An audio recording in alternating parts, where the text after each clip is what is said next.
Good afternoon from the Owl Athletic Complex. A chillier day than we had here on Saturday, but nonetheless it's baseball weather as the Keene State Owls will battle with their conference rivals, the 8th-ranked Eastern Connecticut State Warriors. Hello everyone and welcome to Keene State Baseball. I'm Ryan Goodwin, joined by Anthony Lupo. Today is as pivotal a game as it gets for Keene State. They've lost 4 in a row going back to last week, including a crushing sweep at the hands of UMass Boston. In Saturday's doubleheader, it was an 8-run ninth for the Beacons that propelled them to a 15-9 comeback win in Game 2. And they also came back 7-5 in Game 1 with help by a 5-run 7th. Nonetheless, the Owls did have a good offensive day on Saturday. Jonathan Chatfield launched his 6th homer in Game 1 to continue his tremendous freshman season. Alec Verano also added his first collegiate home run in Game 2, becoming the first Owl to hit a big fly this season.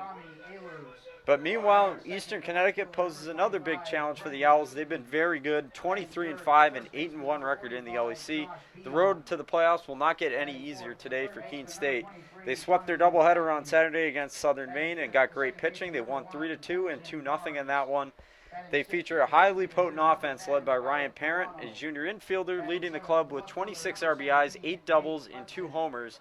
Matt Malcolm leads the Warriors in big flies, 10 on the season, to lead the conference in the category. A very tough lineup once again for Keene State to deal with. But nonetheless, the Owls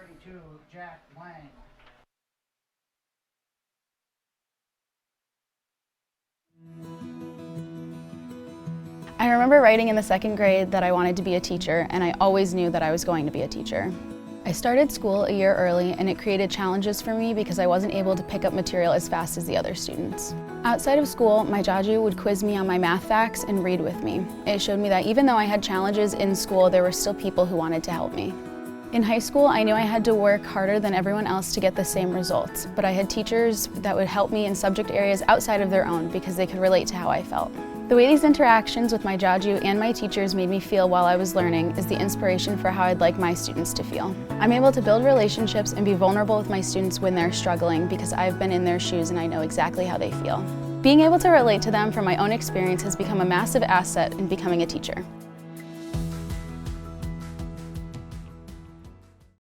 Our campus can get pretty quiet during the summer when most students are home, but that doesn't mean it's completely empty. Students are working and learning here year-round. There's tour guides and student workers like me, and students are interning all over the Monadnock region. Many of our majors require hands-on learning, and our students are working as reporters, videographers, environmental advocates, and scientific researchers to gain experience. Here's a look at what's happening right here in our city this summer.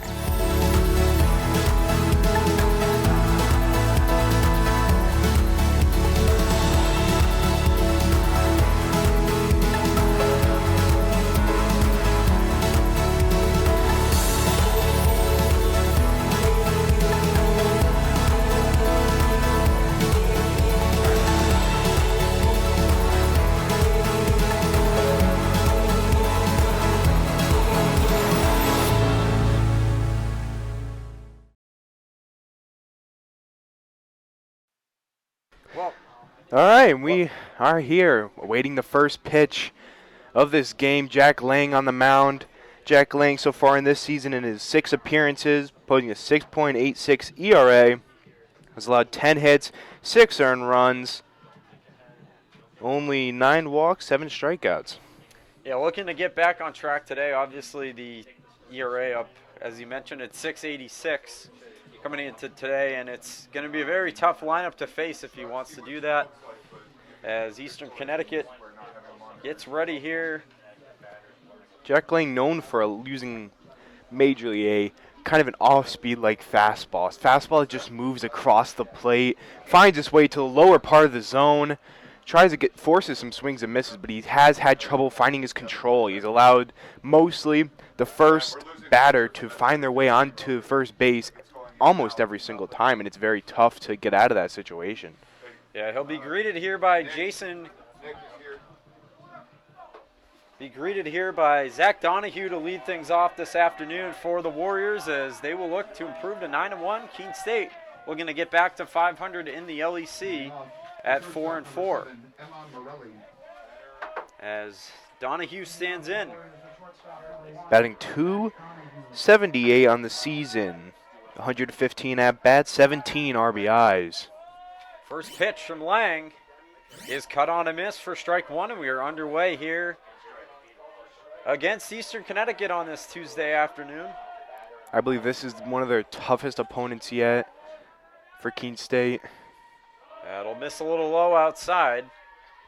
Keene State's last game being played on Saturday, they fell 15-9. It was a very bad ninth inning that doomed them there. As that one's popped up, Chatfield and McHugh, called off by McHugh. He'll make the catch for out number one. So 3 pitches, 1 out. Nice start from Jack Lang. Jack Lang in his last appearance, he kept the pitch count low. He was working real well, kind of fell apart a little bit after the 5th inning, but he was able to rebound and honestly had his best start of the season. Jason Claiborne, the left-handed hitter, stands in. Looks at ball 1. And Claiborne in right field today for the Warriors as first pitch in the air to left. Hudson has it for out number 2. So quickly 2 up, 2 down here for Keene State in this first inning. And now it will be, as we talked about, Matt Malcolm, the catcher, wearing the number 7 in the 3rd spot, and he leads the Warriors in home runs at 10 on the year. He's 3rd in batting average in all of the LEC.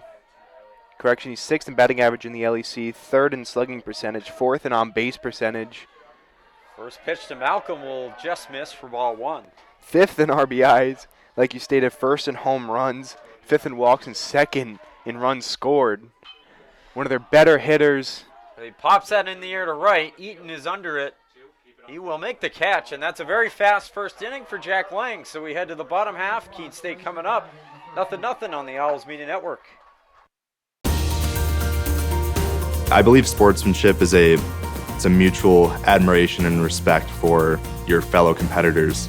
We all go through a lot to reach the point where we compete against one another. It's important to realize that. So once we're finally on the field or on the court or on the starting block, we look at each other as fellow human beings and not just competitors. Being able to recognize the hard work that other athletes are putting in creates a more positive and inclusive environment.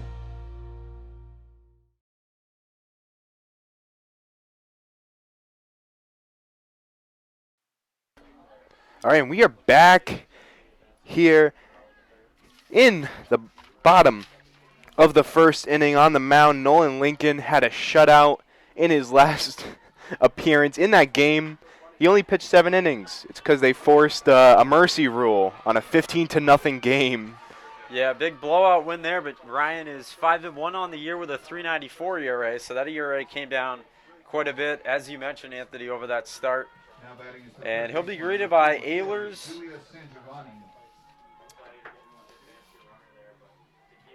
He'll be greeted by Ehlers, Eaton, and Beyond this inning. So Owls switching up their lineup a bit this afternoon as opposed to the usual 1-2-3 and Ehlers, Barnes, and Chatfield. So we'll see if that pays dividends. Head coach Justin Blood making some changes to maybe try to get the offense jump started, although they did score runs on Saturday. That wasn't really the issue. A total of 14 between the 2 games, so an average of 7.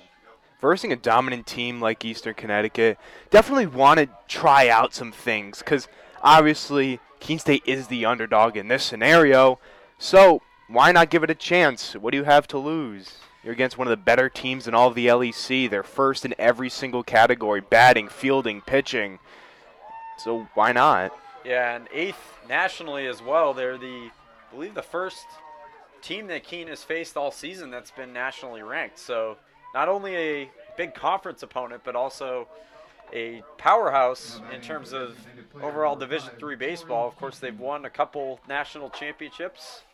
So the Owls will be looking to get it going today with Tommy Ehlers, who once again leads off. Ehlers, 10th in the LEC in doubles and 10th in stolen bases. He's an on-base machine, someone you definitely want leading off. Good contact, close stance, chokes up on the bat on 2 strikes. Someone you want leading off, get on base, steal a base as easily as a lot of other players like Wilson, seen Barnes.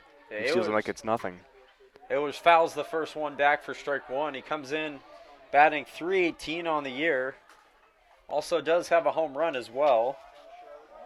And 9 doubles on the year. This is the 0-1. And that's grounded hard but foul.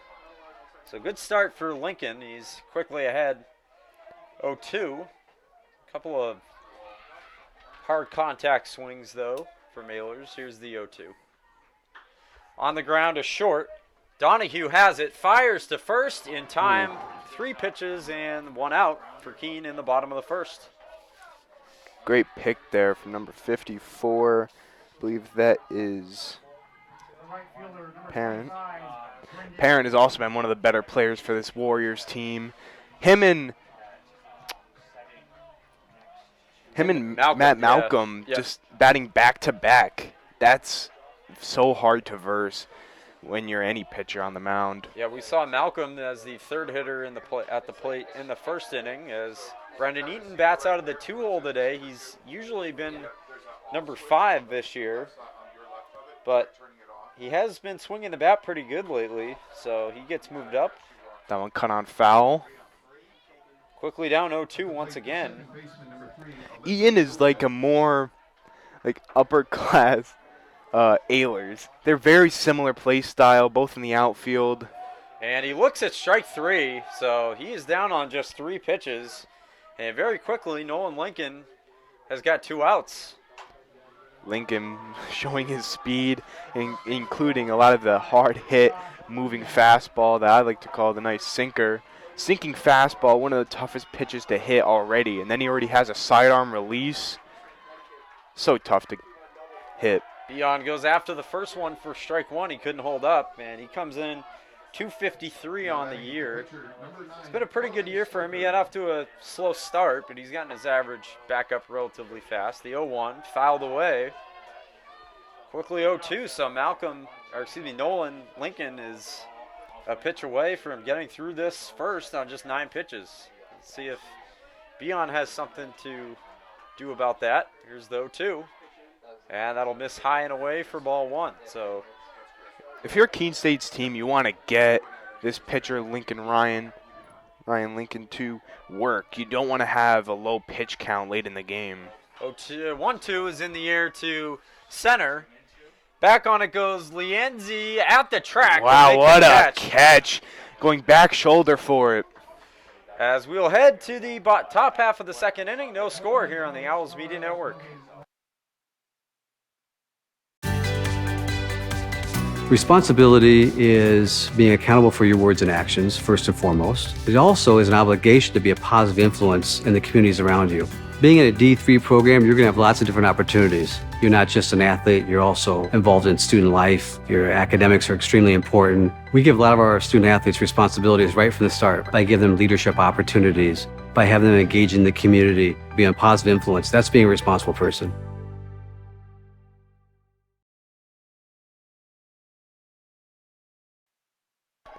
All right, and we are back. Lang had a really good first inning under his belt, got very few pitches into it, and also forced no hits, which is key and rare for this Eastern Connecticut squad. Yeah, Ryan Parent will stand in, as we mentioned in the pregame. He's been very good on the year. Comes in, I believe at least a couple home runs. He's hit 2 on the year, but he also leads the team in RBI entering today with 26. So exactly what Eastern Connecticut wants out of its number 4 guy, the cleanup hitter. Parent third in the LEC in batting average. He's 6th in on-base percentage and 4th in RBIs in the entire LEC. First pitch from Lang is away for ball 1. Evan Cowley back in his usual catching spot. He came in relief and almost got a great save on Saturday afternoon, as that one will miss low for ball 2. Had his own troubles going out in the bullpen. The way Keene State used their catcher is very interesting. 2-0 is in there for strike 1. Their main catchers, Evan Cowley and then Conley, are both relief pitchers out of the bullpen, and those players can develop their own chemistry together. That's pop foul out of play, and he evens the count back up at 2-2, so nice job to battle back here from Lang. We'll see if he can retire Parent to begin the inning. He got 3 up, 3 down there in the first. Here's the 2-2, and it's swung on and missed. A strikeout for Jack Lang, his first of the afternoon, and Ryan Parent is down swinging. Rare situation there for Parent to swung on him, as he does not do that often. Lang seems really good so far, getting his off-speed going, using his fastball properly. Alejandro Soriano stands in, DHing here for the Warriors. He takes inside for ball 1. Very much close stance here for Soriano, try and get a hold of one and drive one. Probably opposite field the way he's set up. Looks to go with the pitch instead of pulling it. 1-0 from Lang will miss for ball 2, so he's behind another hitter 2-0. He battled back, though, to get Parent on 3 pitches after and struck him out. Fouled away, and it's strike 1. Lang showing some quick pitches. He's not letting the batter really get comfortable in the box. Just trying to get him out quickly, see if they can catch him off guard. Yeah, quick tempo. 2-1 is in the air to left. Over is Hudson. He's not going to get to it, and that's a fair ball. It hits on the line. Into second is Soriano with a leadoff double. Even he kind of held up on the base pass. He thought that was a foul ball, but apparently it got a piece of that left field line, and that will be a 1-out double. So the first hit of this one goes to Eastern Connecticut. That's a tough break there for Lang. It was almost gone, but like I was saying, driving it, going the other way, like I was stating for Soriano, the way he was set up there. Here's Mason Balmer playing in left field for the East Con Warriors as he goes first pitch swing. That's in the air to left. Hudson is over. He's not going to get to it, and it is gone. A home run for Mason Balmer. He will circle the bases, and Eastern Connecticut has jumped out to a 2-0 lead, so more of the same here for the Owls so far today. They give up another home run.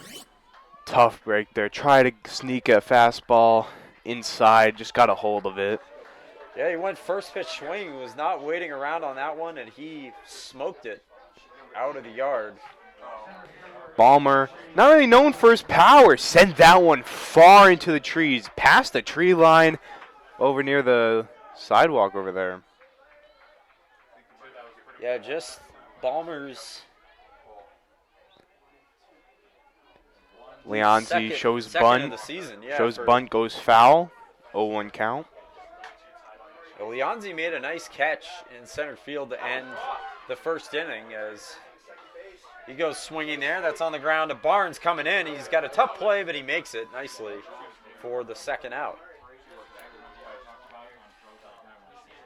Yeah, so Warriors team not showing any kind of restraint, swinging at pitches early, not really letting Lang settle down, which is exactly what the game plan was.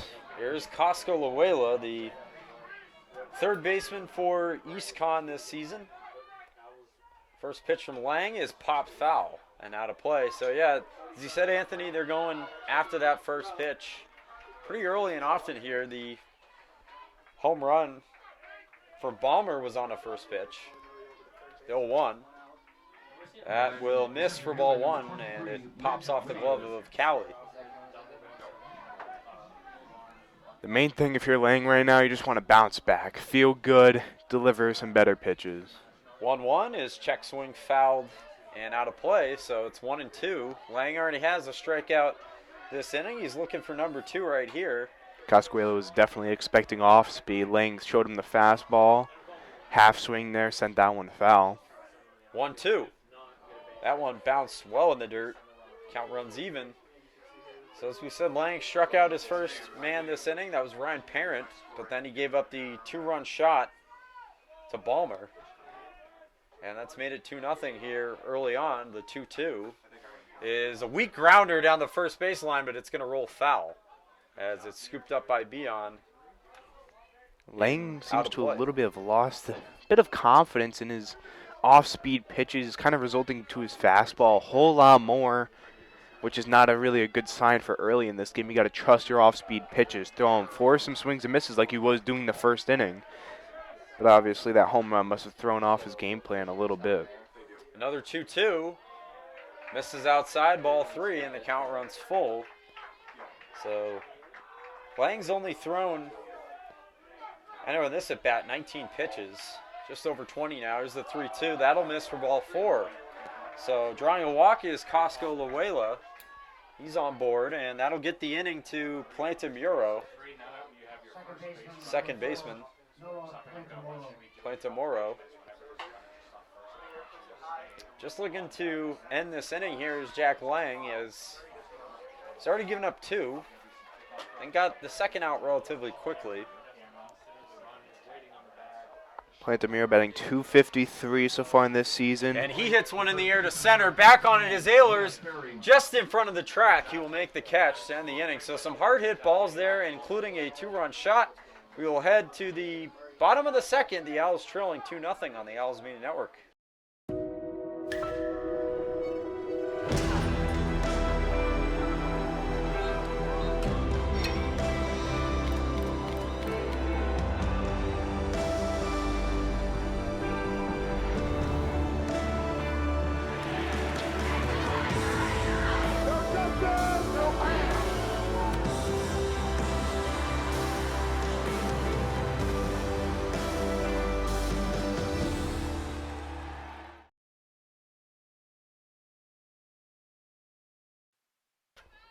All right, we are back.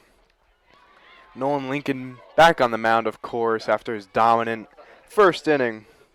Yeah, he got him 3 up, 3 down, 1, 2, 3, and it'll be Chatfield who's batting in the cleanup spot today. Barnes and Verano, so 4, 5, and 6. And Alec Verano launched his first collegiate home run on Saturday afternoon in Game 2. Also went 4 for 4 in that game as well. So bit of a coming out party for him, and he's looking to keep that going this afternoon as Chatfield, who's typically batted third all season, as we mentioned, will shift to cleanup today, but it kind of makes sense. Chatfield 4th in slugging percentage, 5th in OPS, 9th in runs scored, 11th in RBIs, 2nd in doubles, 3rd in home runs, and 10th in walks in the LEC. Definitely putting up the stats for this Owls team. Helps them more than most players on this team. Drives in runs, is amazing on the base paths. He's up there with stolen bases too, I believe. Yeah, he never gets cheated up there. He'll always take a big swing. First pitch to him. In there for strike 1. And Chatfield didn't like it, but will not get the call. So Lincoln threw just 10 pitches in the first inning. We'll see if can work him a little more here. That one will miss for ball 1. Think of having Chatfield kind of in this 4th hole makes us not as much comfortable for the players behind him. That one's in for strike 2. As Chatfield's so good at getting on base, it puts a little bit of stress on Hamilton Barnes to really set up and drive him in. Comes the 1-2 from Lincoln. Foul back. Just got a piece of it there to Chatfield to stay alive. Nolan Lincoln showing his velocity on his fastball. So tough to hit. Yeah, but it is righty-lefty. Batter's advantage. 1-2. Cut on a miss for strike 3. That's the second of the day already for Nolan Lincoln. And there's one away for Hamilton Barnes. Hamilton Barnes was off to a bit of a hot start, cooled off a little bit since then. He is 7th in stolen bases. He is the fastest player on this team. If he gets on bases, you know he's stealing at least 2nd, maybe 3rd. He's only been caught stealing, I believe, like 2 or 3 times. He has been incredible so far this season. We looked at ball 1, so the count 1-0 as we've seen Barnes go the opposite field a lot this year. That one's popped up. Parent cannot make the catch, but it falls foul. So almost another kind of pop-up single there into right field, but it wouldn't stay fair. Tough kind of play there for Parent. Back shoulder, tough to really catch that one. Almost got it, though. He's hustling down the line. Barnes is trying to get a hold of one, try and get a runner on base, get the first runner. Comes the pitch to Barnes. The 1-1 will miss for ball 2. So he's ahead 2-1. On deck is Verano. Flash the power on Saturday, as that one misses, is in there for strike 2. Thank you. So we'll see if Barnes can find something to hit here. Try to get the first of the day for the Owls, and that's on the ground. That'll be to short. Donahue on to first in time. There's 2 away. Tough break there for Barnes. Hit it well, just wasn't able to find a hole. So now here is Alec Verano in the DH spot once again. Verano, one of the more underrated players in their team. He does not play as much as a lot of other players, but in his very limited appearances, he's batting .355 in his 31 at-bats, has a home run and 4 RBIs, but I think the coaches noticed how good he has been so far this season. Yeah, he takes strike one certainly, and we'll see if, it is a ready matchup today, but we'll see if maybe he kind of becomes the usual DH going forward, as that one's in the air to right field. He continues his hot streak from Saturday with a base hit right here. Good job to get a hold of one there. Just drive one the opposite way. They're going to have to do that if they want to at all make this game close. Make Nolan Lincoln work as much as you can. Get his pitch count high. Don't be impatient. Be patient in the box. Make him throw a lot of pitches. Get him out of the game early. Lincoln's thrown just 12 pitches. I mean, he gave up the hit there, but here's Nate Hudson, left fielder. Looks at strike one. It's a pretty good day as well for Hudson on Saturday. At the dish. Hudson batting .244, 8 RBIs. That'll get down for a base hit. From first to third, Verano will go. Hudson heading for second. The throw, he is cut down. It would appear he is. He's out. So a single with 2 outs for Hudson, but he's out trying to stretch it. We'll head to the top half of inning number 3. Owls trailing 2-0 here on the Owls Media Network. College sports fans, get ready for game day with officially licensed merchandise from the NCAA official online shop, ncaa.com/shop. Get the whole family geared up with the best collection of apparel and accessories, including t-shirts, sweatshirts, headwear, championship gear, and more. Visit the NCAA shop for today's special offer and rep your favorite team now. Only at ncaa.com/shop.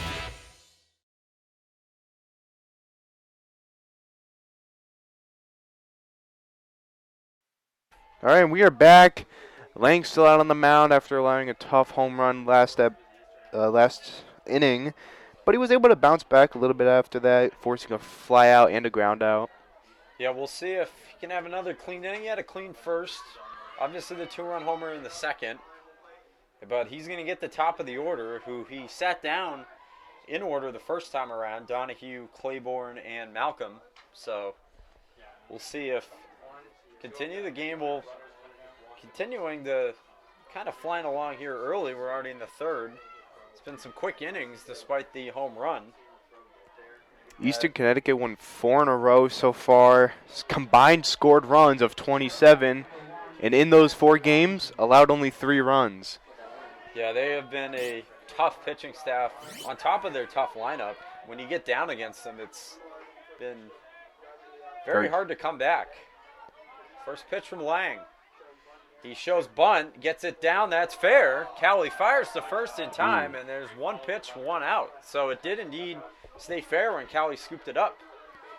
So that is out number 1. I believe the umpire saying that bounced off just in front of home plate to barely go fair. That's a tough break for Donahue. Smart play, though, by Cowley to scoop it up when he did, because he had a chance to get him with an out. There's Jason Claiborne, also 0 for 1. He goes first pitch swinging. McHugh's going to call off Chatfield. He'll make the catch for out number 2. 2 up, 2 down on 2 pitches.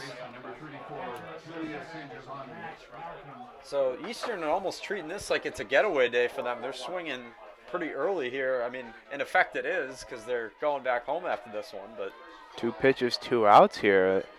Lang throwing his off speed, like I mentioned earlier, to have more confidence in. Here's Matt Malcolm. He takes strike 1. See, with the home run from last inning, this Eastern Connecticut team is now up to 24 home runs on the season as a team. Keene State has 8. Keene State not the most power-driven team, but they work. Pitch in the dirt there. Count runs even. So, as I mentioned, Malcolm, 10 big flies on the year, a number of doubles, and a 25 RBI coming into the day. Just barely in second behind Parent, only by 1. So he's been a guy that pitchers have feared. Here's the 1-2. That'll miss in the dirt. Count runs even. Malcolm being more patient than the previous 2 batters. I believe he noticed that. They also have to make Lang work. Lang showing confidence in his pitches now compared to last inning. 2-2. That'll just miss for ball 3. So the count runs full. I think the Owls wanted that one, but they don't get it. Tough pitcher. Just misses the upper part of the zone on that fastball. 3-2 from Lang. Is on the ground to short, fielded by McHugh. He fires to first. Nice grab there by Beyond, and that won the inning. So we head to the bottom of the third. Keene State still down 2-0 on the Owls Media Network. The road to national championships runs through NCAA.com. And whether you follow one college team or all of them, it's never been easier to get the content you want all in one place. With live broadcasts of multiple championships across all divisions, with exclusive access. This is your ticket to the NCAA tournament. And highlights for every single championship. Stay in the game all season long with NCAA.com, the home of college sports.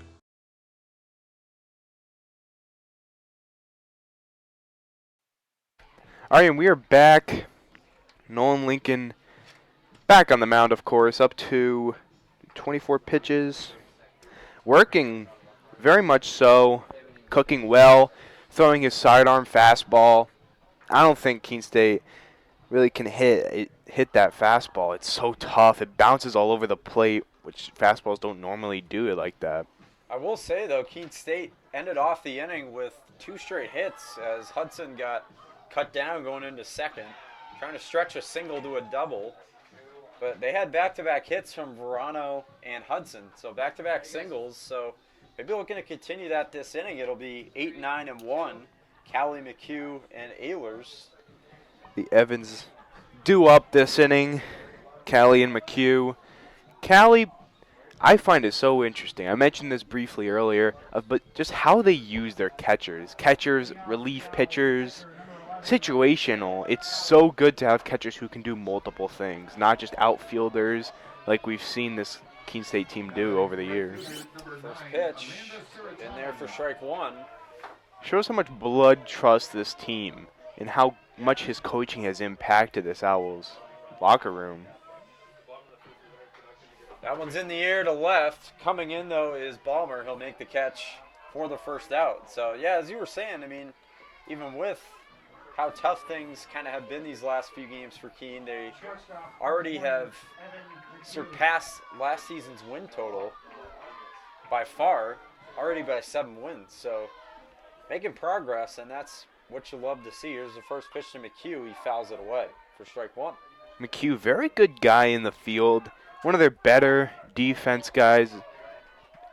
Batting, he has had a decent season, batting .240 and 8 RBIs. The 0-1. And that's in the air to center. It's going to be caught. What a catch! By Leonzi for the second out. How about that? Saves a single away. Ehlers would have loved to have that man on base at first. That's a very tough break there for the Owls team, but what a catch by Leonzi, showing the athleticism going full extension. Yeah, he looked like a sure bloop single there into center field. 4 pitches and 2 outs, though, here for Lincoln so far as he fires in strike 1 to Ehlers. So this game, we're almost through 3 innings. Showing why they're the first in fielding in the entire LEC. Did he go? He did. That is strike 2. So quickly behind here is the Owls center fielder and leadoff man. Came in at 316. Here's the 0-2. And he hits it hard on the ground. Nicely fielded, though, by Coscahuela. Throw to first in time, and that is a very fast bottom of the third for Keene. They still trail 2-0 on the Owls Media Network. All right, pay attention. Welcome to Fandom 101. We'll cover the tools of the trade from foam fingers in the wave to the super secret wave. How's that for a course description? Lesson 1, your game starts long before the opening whistle, so arrive prepared. 2, if something piques your interest, raise your hand. And 3, work in groups. NCAA championships. Attendance is encouraged. Passion is mandatory. Get your seats today at ncaa.com/tickets. Class dismissed. We are back. Lang back on the mound. Having a pretty good day. Obviously allowed the home run earlier, but has since not really allowed much. He allowed one base runner since that home run, which was a walk. But since then he's allowed a fly. He didn't allow, but had a fly out, ground out, fly out, ground out. Yeah, he's allowed. This was the part of the order that he allowed the home run to. He gave up a base hit for Soriano, or a double for Soriano, and then the home run to Balmer. So we'll see if he can get through it here. It's once again Ryan Parent leading off. 4, 5, and 6. Parent struck out in his last at bat. The only strikeout for Lang so far this game. And he looks at ball 1. But yeah, it is, as he said, the only strikeout so far.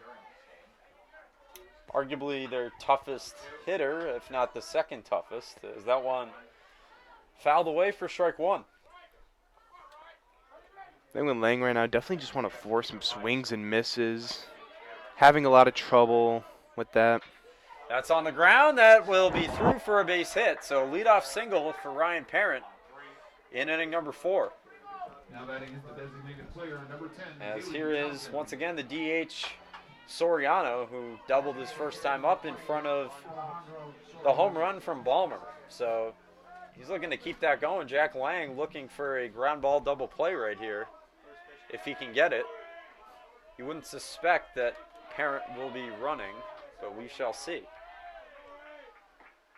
He looks at ball 1. Tough break there. The double in, I believe it was the second inning, which led up to the home run. He was right on the line, which Lang definitely wish he got that back. And that's fisted off. It's going to get down and foul in left field. He tried to go for it again. Yeah. Didn't get much, though. Just kind of jammed him in on the hands. Able to fist it, but foul into left field. Soriano trying to drive at the opposite field. I respect it. A lot of players forcefully pull the ball. He just goes with the pitch that he sees. The 1-1 on the ground to be on. He's got it to second for 1. Covering is Lang to first for 2. A double play. Just what the doctor ordered for Jack Lang and the Keene State Owls. And there's 2 away just like that. Just what the doctor ordered. I like it. This Owls team known for getting their double plays, getting their pitcher some room to work with. So here is Balmer. Had the 2-run homer in the second, which has put us where we are right now at 2-0 as he swings and misses for strike 1. Love this pace that Lang's working at. Strike 2. 2 quick strikes. Lang feeling it. Yeah, he's not giving these hitters any time to think about anything. Here's the 0-2. They'll miss low for ball 1. Showing trust in his off-speed pitches. It's working out. Obviously, he allowed the single that just went past Barnes over to second, but it's working right now. 1-2, cut on and missed. Foul tip for strike 3, and we head to the bottom of the 4th. Still 2-0 here. Eastern on the Owls Media Network.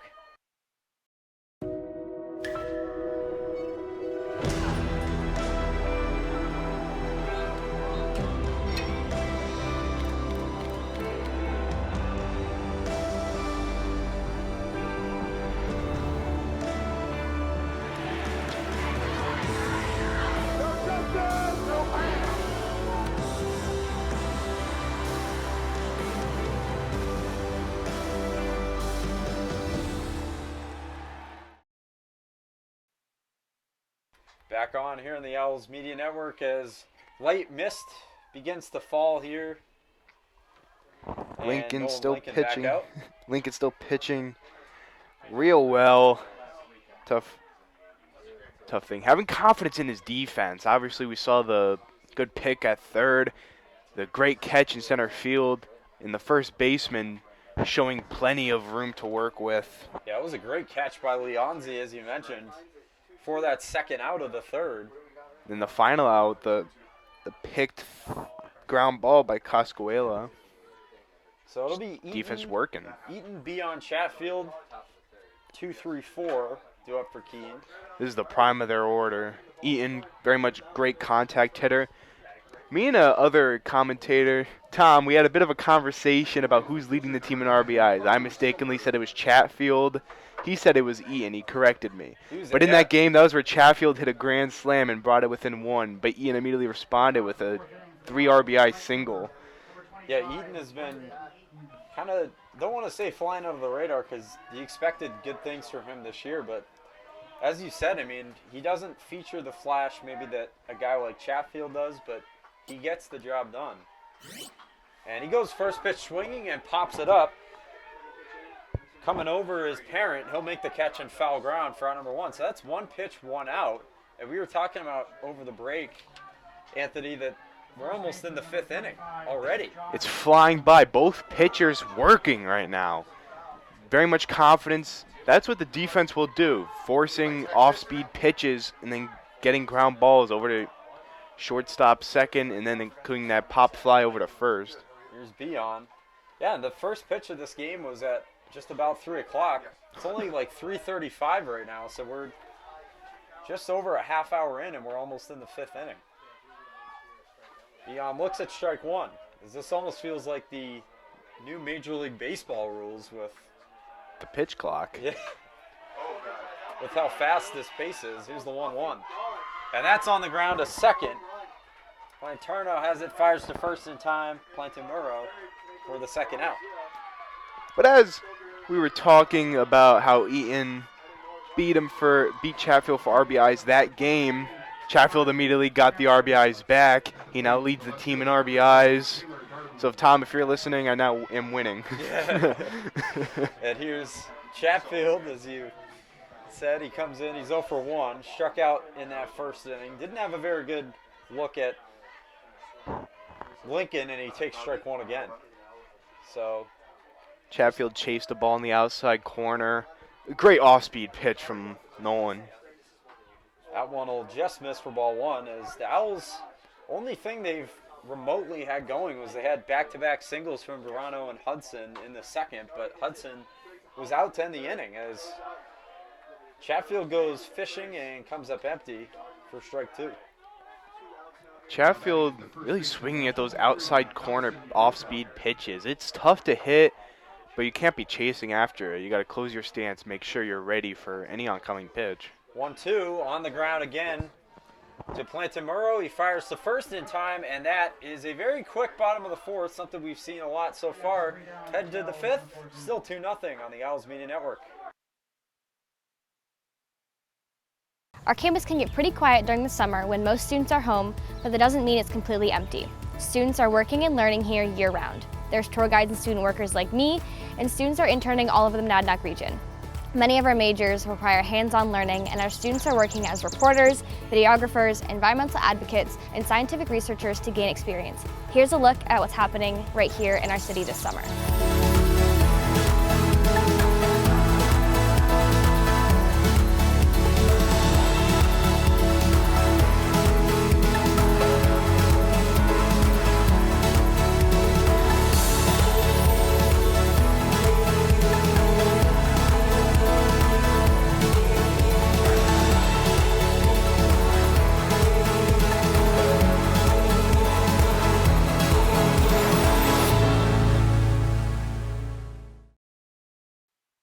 We are back.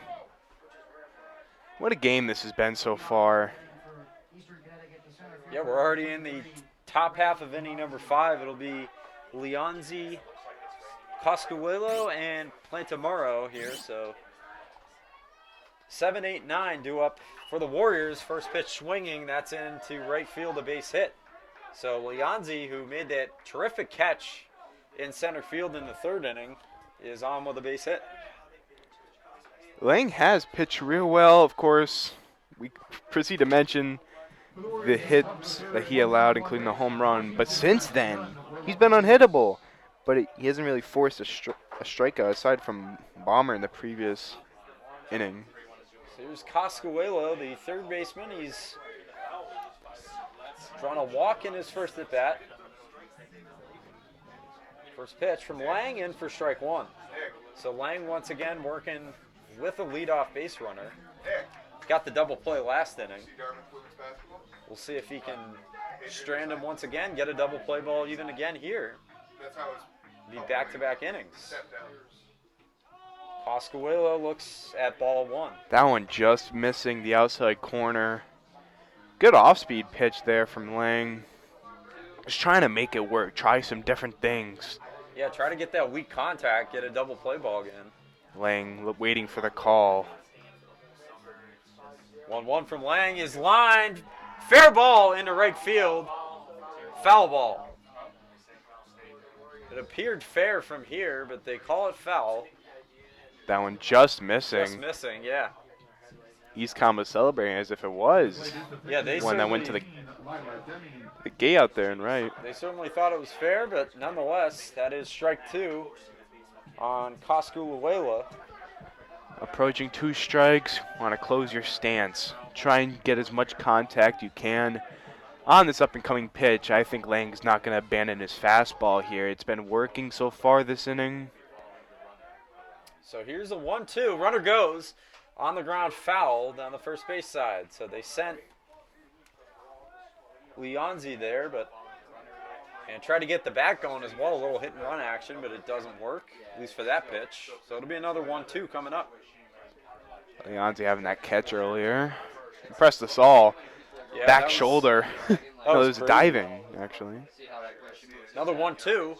And that's on the ground. Through the hole, though, for a base hit. Leonzi will stop at second.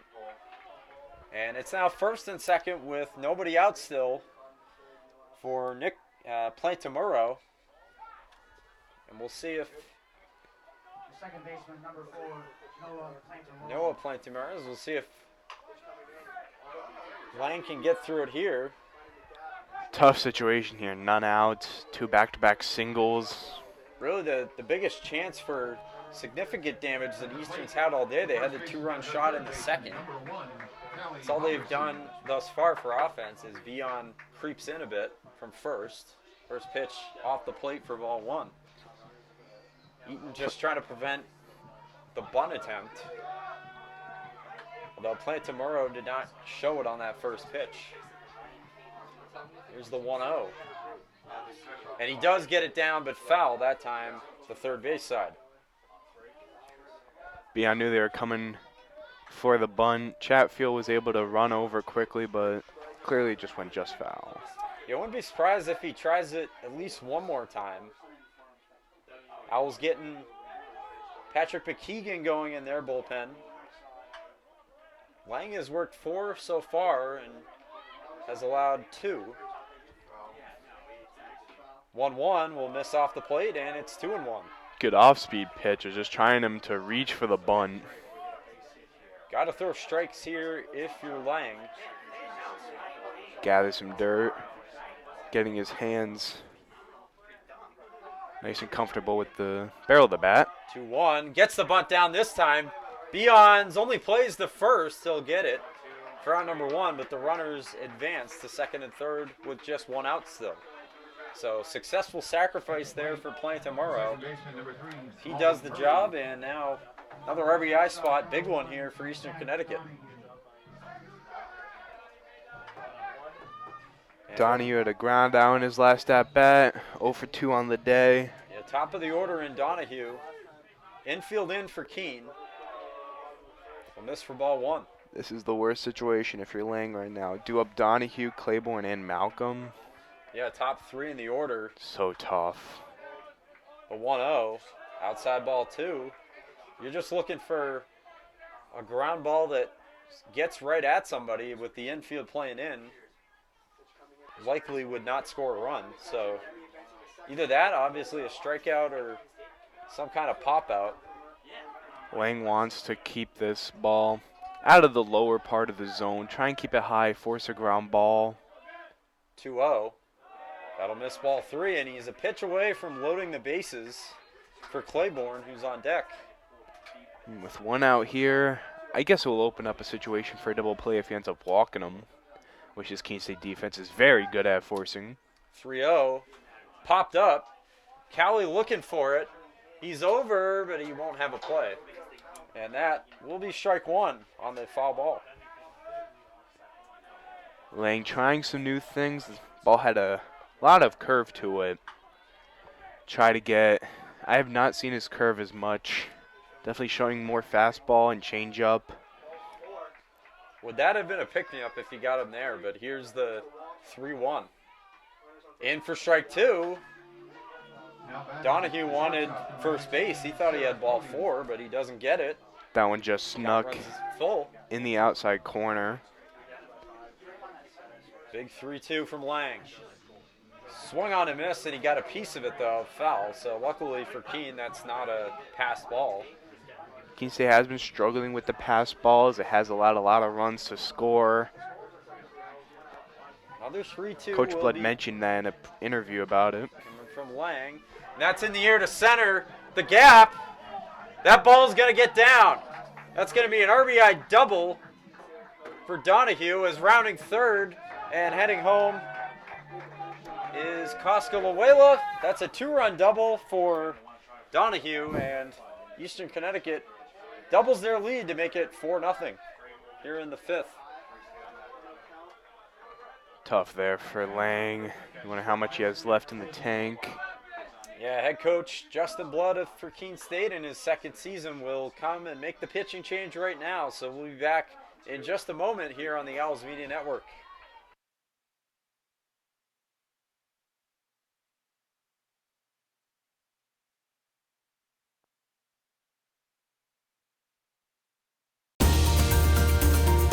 I believe sportsmanship is it's a mutual admiration and respect for your fellow competitors.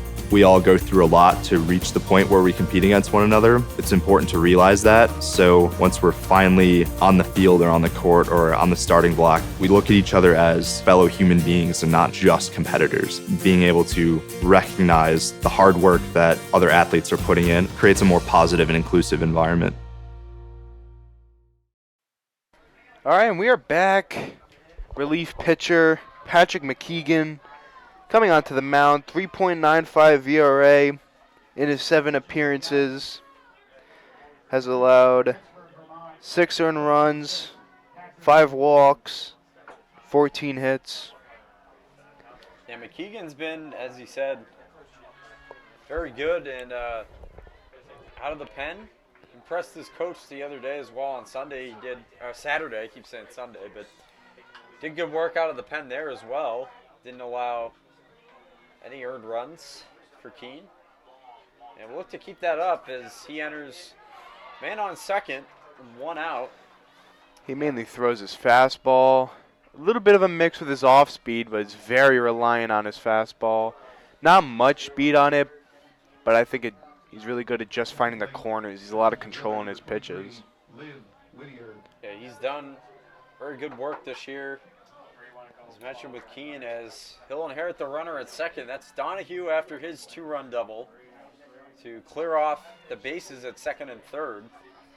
For Eastern Connecticut, and also double their lead to 4-0 here in the 5th in a game which so far has gone pretty quick. Keene's bats will have to wake up a bit here if they want to have any shot at coming back in this one. The bats having to verse Nolan Lincoln, who has just seemingly looked dominant so far in this game. Only have really 2 hits on the day for Keene. Yeah, and they were the back-to-back there in the second.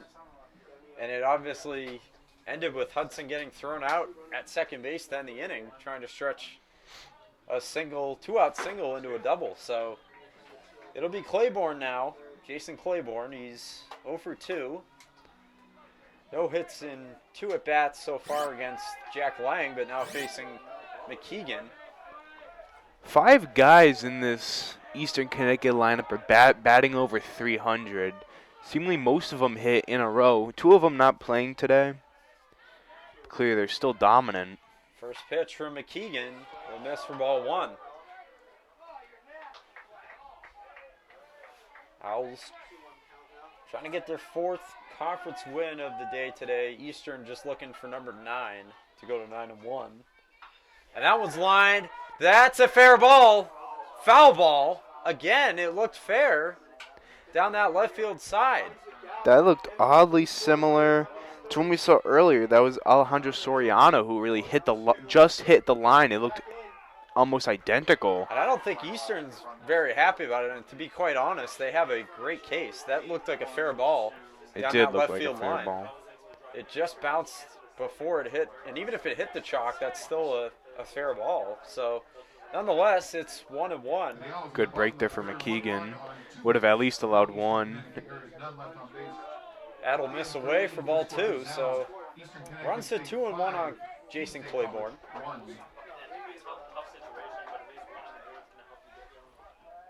See if McKeegan can make a big pitch here. 2-1.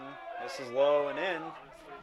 Count runs to 3-1, so good hitters count for Eastern's number 2 hitter.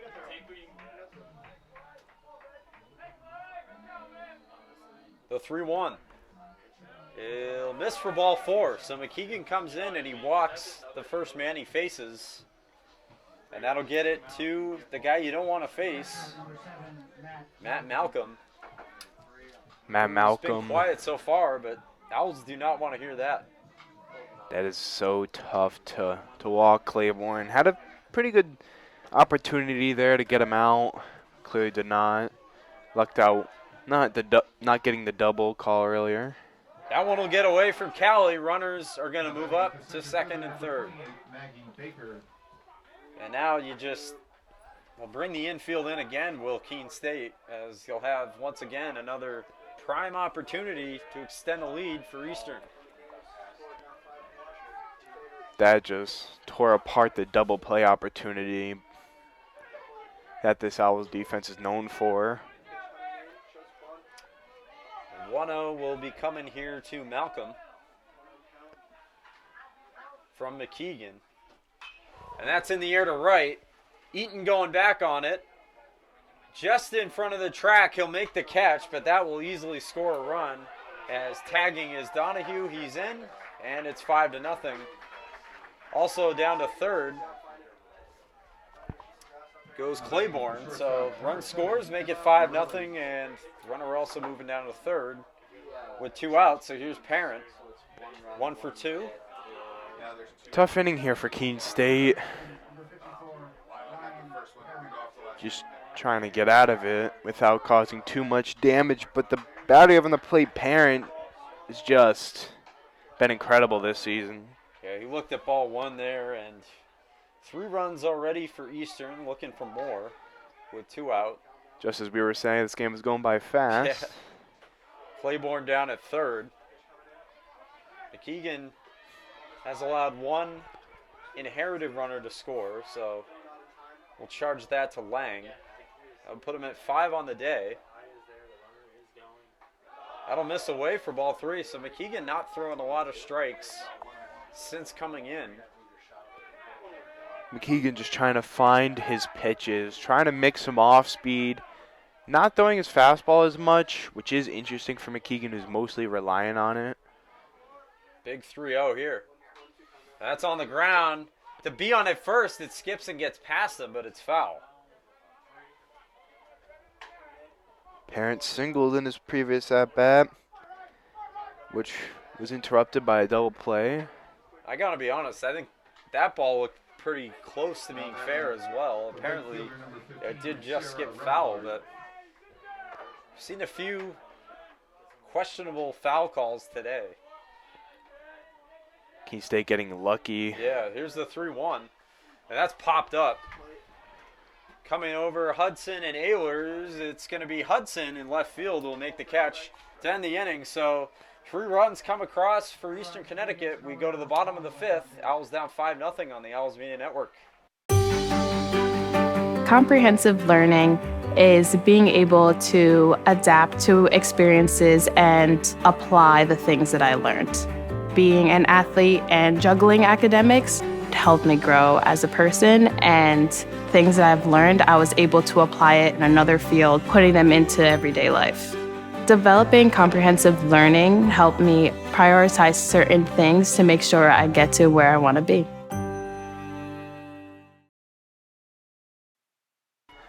Welcome back. Nolan Lincoln still up on the mound has not allowed a hit since the second inning. Batting is the third baseman, number 34. Yeah, the Owls have kept some of Eastern's big bats coming into the game pretty quiet. I mean, Malcolm and Parent. Parent is 1 for 3, but got him to fly out there to end that inning. But not before the 3 runs came in to score. So the Owls got some work to do here as we're already in the 5th inning and trailing by 5. It's going to take a big effort against this dominant Eastern staff to come back. Barnes due up, had a ground out in his previous at-bat, but when he's on the base pads, he's electric for this Keene State Owls team. Leads the team in stolen bases, has not really been picked off a whole lot. And I think all you're looking for here on the Keene State end is just get the leadoff guy on, finally get another hit. They haven't had a hit since the 2nd inning. And only 2 on the day on the Owls side, 6 for Eastern with 5 runs, obviously. No runs for Keene thus far. Barnes only got picked off once, going for second in the season so far. So Barnes stands in. 0 for 1 on the day. Here's the first pitch to him, and it runs in. Almost got him, but he gets just out of the way for ball 1. We've seen Barnes on the hit by pitch category. We've seen him get hit twice this season in the helmet. That's in the air to right center. Camped under it, though, for the first out is Claiborne. And that is 2 pitches and 1 out. So that's been a theme for this Keene offense really all afternoon so far. Has been a lot of early outs in counts, although Lincoln has been hanging around the plate. Although incoming is a guy who has one of their hits, Verano, who has played significantly well as of recent, getting more at-bats for the Owls team. Yeah. Trying to generate some offense that they have been lacking in these previous few innings. He fouls that one away. He's quickly down 0-2. But, yeah, Verano, probably the hottest bat in this lineup right now. Is 4 for 4 in Game 2, which he started on Saturday. As he takes ball 1, and then he has the hit to be 1 for 1 in this game as well. So looking to keep that going. I can't see them taking out Lincoln anytime soon. He's been pitching great so far today.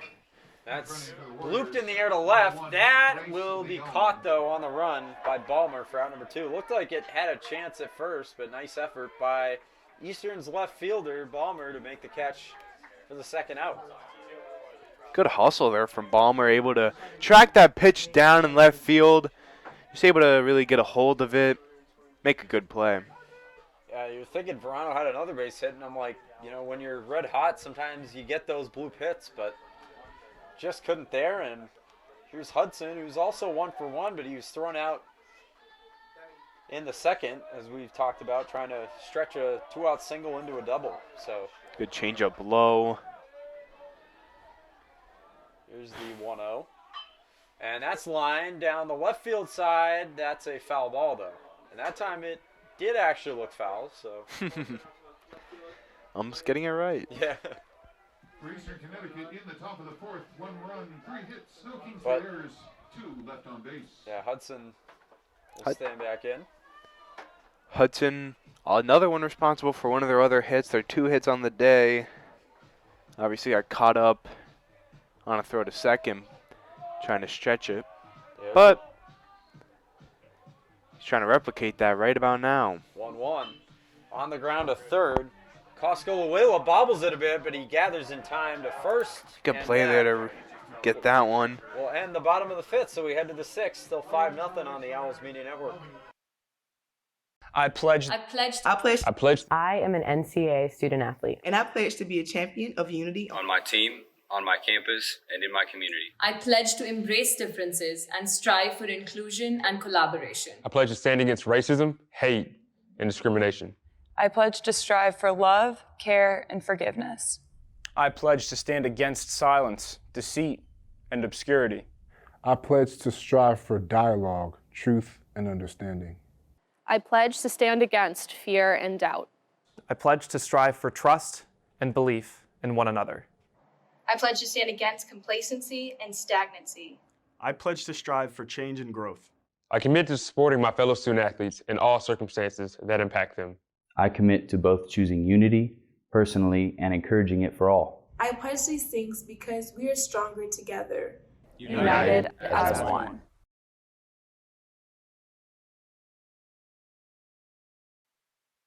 All right, welcome back. In this half of the inning, clearly not the best weather of day, but we do have some dedicated fans over near the right side of the dugout for the Owls, bundled up in nice blankets, keeping warm. Yeah, got their blankets.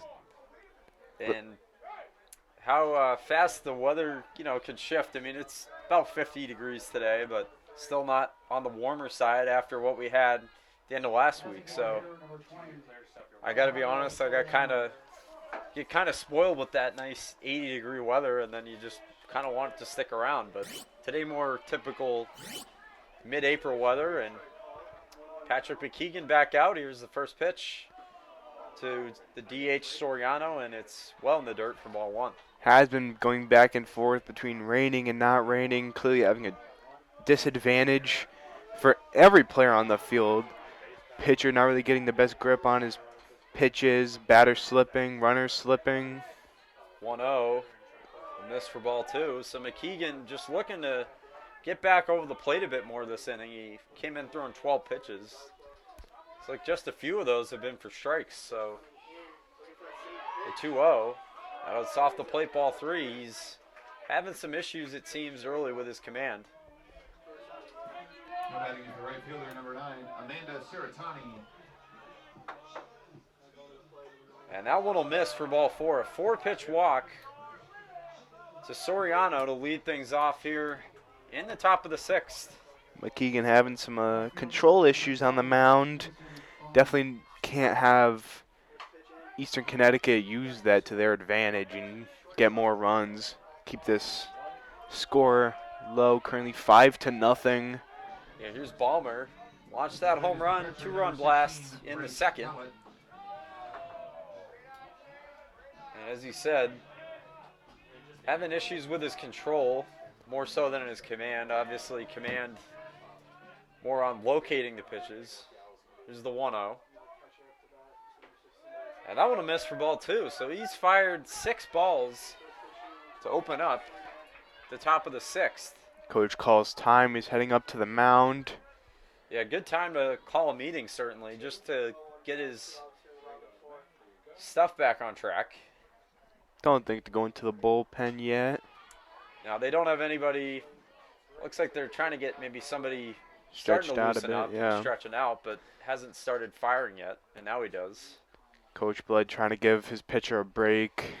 That's set it up well. Liam Conley over in the Owls bullpen, warming up.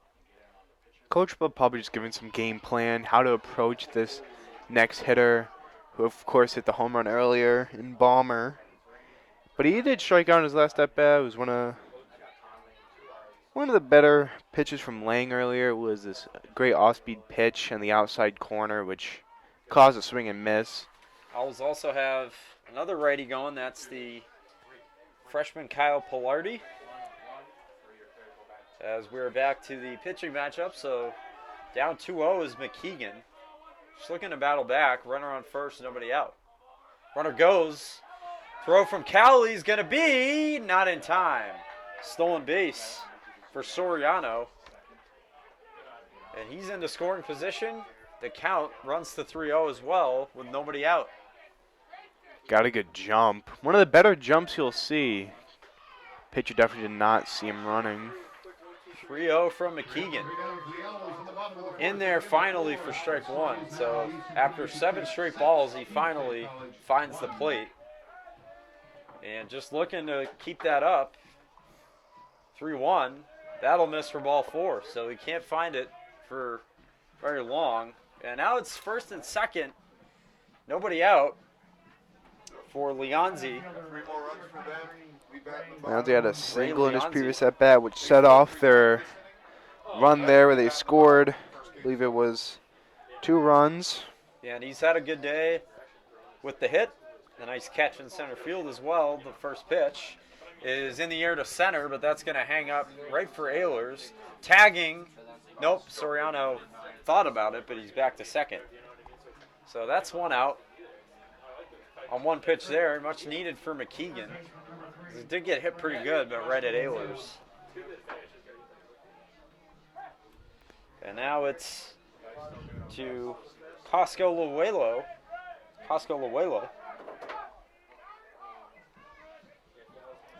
With runners at first and second and one out.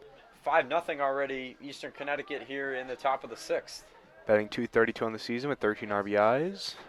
And he goes first pitch swinging, grounds it foul down the first base side. Definitely going to try and run in, find one in the gap, get that runner on second home, advance the runner from first. Going with a closed kind of stance, I'm assuming. No, he goes open. He's got the full way to swing as far as he can. I respect it. The 0-1 in there for strike two, and it's probably one of the first times this afternoon so far that McKeegan's been ahead of a batter, although he's done okay overall. He's gotten outs where he's needed to. Just hasn't been firing a lot of strikes, but he's gotten some help from the hitters. That one's on the ground. Up the no, nicely fielded by McHugh to second for one, not in time at first. Beautiful like diving play from McHugh. That saved one, maybe two runs there. Yeah, he definitely saved a run. I thought that guy was going to get through for a base hit. But good defense from the Owls shortstop. Just as we were mentioning how good he is in the field. Keeps it 5-0. Did have a couple of errors a couple games ago, but he clearly just bounced back, being the defensive anchor. So now here's Noah Plantamuro, the second baseman. 0 for 1, officially on the line score. As he looks at ball one. Close stance, no gloves. Yeah, old Gotta school respect look. it. Yeah. Yeah, their catcher, Malcolm, obviously, also features the no batting glove look. Here's the 1-0. And that's lined. Can't be fielded on a hop by McHugh that time. He made a great play before, but not that time. So in to score is Soriano to make it 6-0. Eastern grabs another run here in the top of the sixth to extend the lead. RBI single from Noah Plantamuro. Now you have Donahue up to the plate. Yeah, top of the order once again. He doubled in the previous at-bat.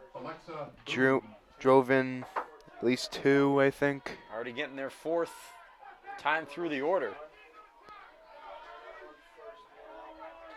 So McKeegan now has allowed an earned run on the day. First pitch is popped up. Beon looking for it. Eaton looking for it. Who's got it? It's going to be Barnes. He tried. He couldn't make the catch. So that's strike one.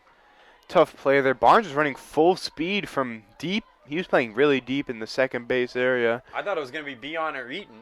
But yeah. Barnes Called also was over in the middle there, and he tried to make a nice over-the-shoulder catch and foul ground to end the inning, but he just can't complete it. Just went past the front of his glove. Almost got a snow cone. Yeah.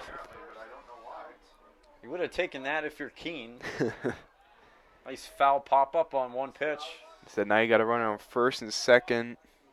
2 out. That one's grounded hard foul.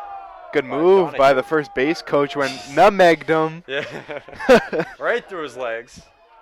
Got a nice ovation from the Eastern Connecticut dugout. We love to see it. Oh, yeah. Yeah, these dugouts always electric atmosphere as the 0-2. And that's lined. That's through the hole, a base hit. Rounding third is Cosco-Luelo. He will score. And that'll make it 7-0 Eastern Connecticut here in the sixth. So they have broken it open these last few innings. 3 in the fifth and now 2 in the sixth. And that's going to do it for Patrick McKeegan, who leaves with runners on the hook at first and third, as well as 2 earned runs allowed so far. So we will make the pitching change, as well as we'll be back on the Owls Media Network. College sports fans, get ready for game day with officially licensed merchandise from the NCAA official online shop, ncaa.com/shop. Get the whole family geared up with the best collection of apparel and accessories, including t-shirts, sweatshirts, headwear, championship gear, and more. Visit the NCAA shop for today's special offer and rep your favorite team now. Only at ncaa.com/shop. Welcome back. We got a pitching change. In comes Kyle Pilardi, 5.19 ERA. Has allowed 9 hits, 6 runs, 4 walks, 8 strikeouts. Yeah, hasn't gotten too much work. At least we haven't seen him too much this year, but coming in now and just trying to keep this a 7-0 game through the top of the 6th. And we'll remind you, if the Warriors are able to lead by 10 or more through 7 complete innings, so having Keene coming to the plate as well, then that would be a mercy rule. Not saying we're there, but in case, in the event that it happens here in the top of the 6th, that was down 7. Donahue had that single earlier.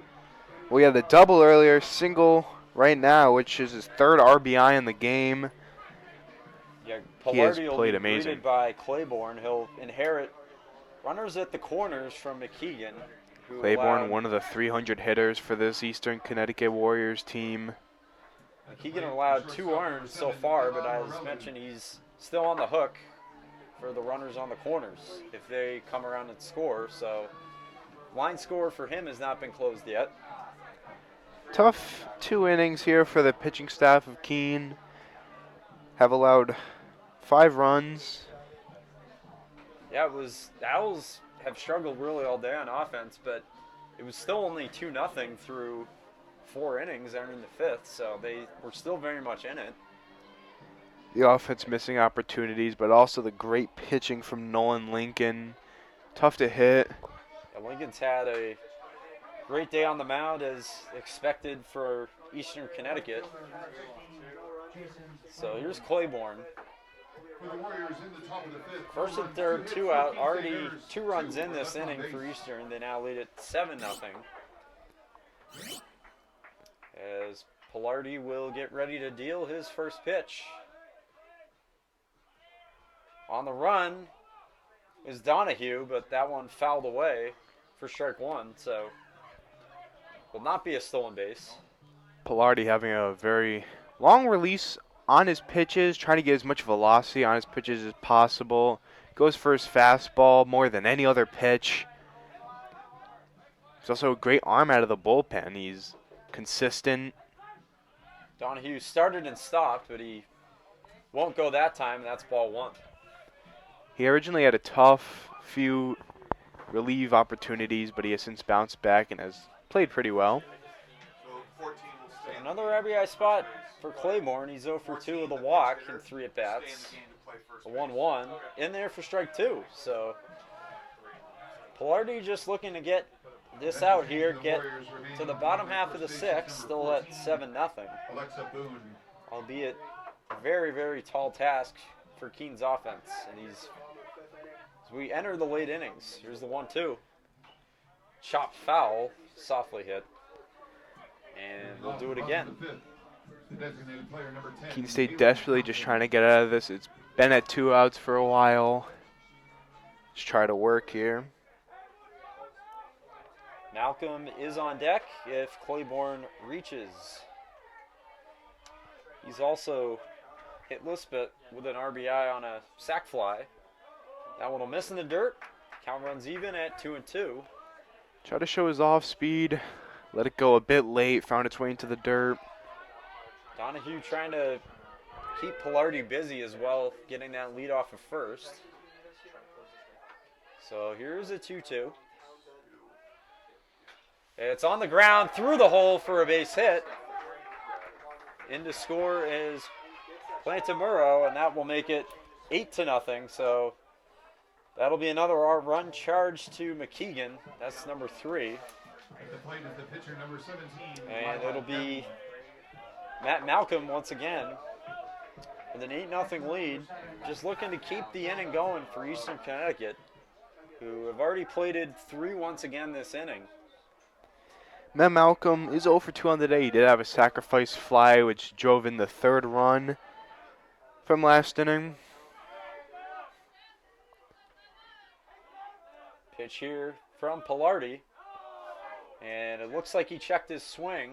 Yes, he did. That's ball 1. Just trying to make it work. Throw some different pitches, force some swings and misses. Was just able to hold up there, which got the ball. It was a good piece of hitting there for the RBI from Claiborne. And the 1-0 outside ball 2. So not a guy you want to fall behind on. Again, has an RBI today on a sacrifice fly. Last inning. Chance for more damage right here. But the 2-0 in the dirt and away for ball 3. Pilardi just looking to come back. He's been struggling with control as well here on Malcolm.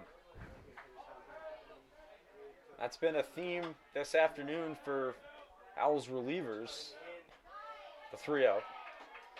That will be in there for strike 1. Good fastball there from Pilardi. He was just able to find the upper part of the zone.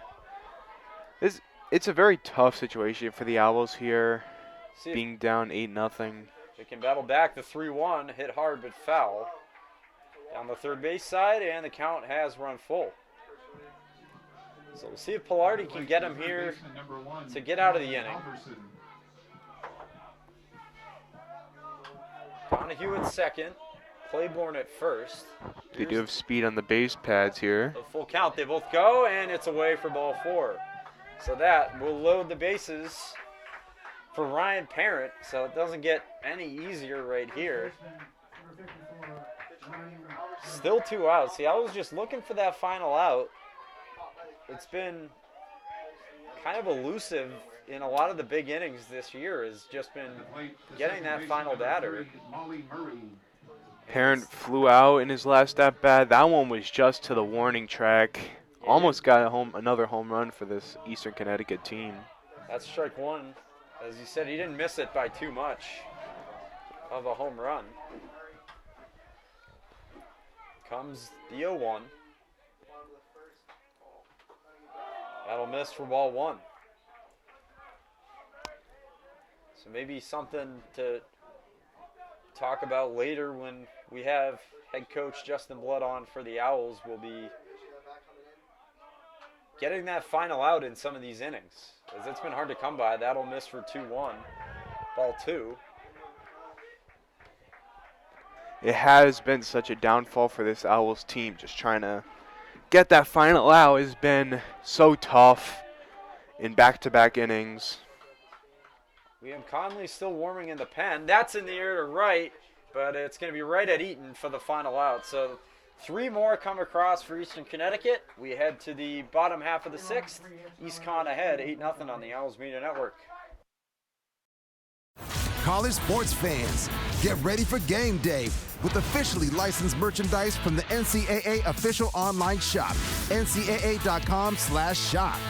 Get the whole family geared up with the best collection of apparel and accessories, including t-shirts, sweatshirts, headwear, championship gear, and more.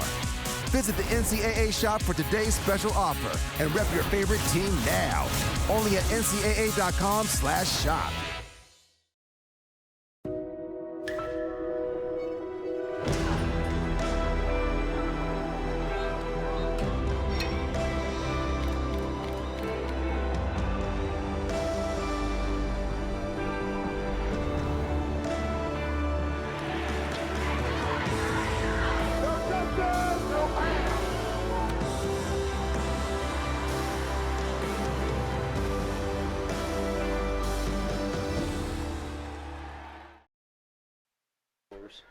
We are back.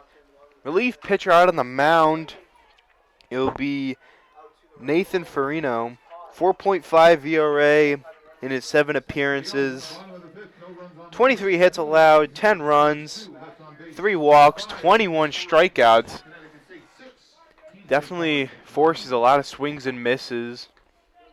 He'll be greeted by Callie McHugh and Ehlers, so 8-9-1 for Keene State this inning. Still have not had a hit since the bottom half of inning number 2, and they're looking to end that right here as they get the starter out of the game. So we'll see if that can do anything. That's in there for strike 1. Nolan Lincoln pitched so well today. Only allowed 2 hits in 5 innings. That one's in the air to center. Under it is Leonzi. He makes the catch for out number 1. So 2 pitches and again another quick out.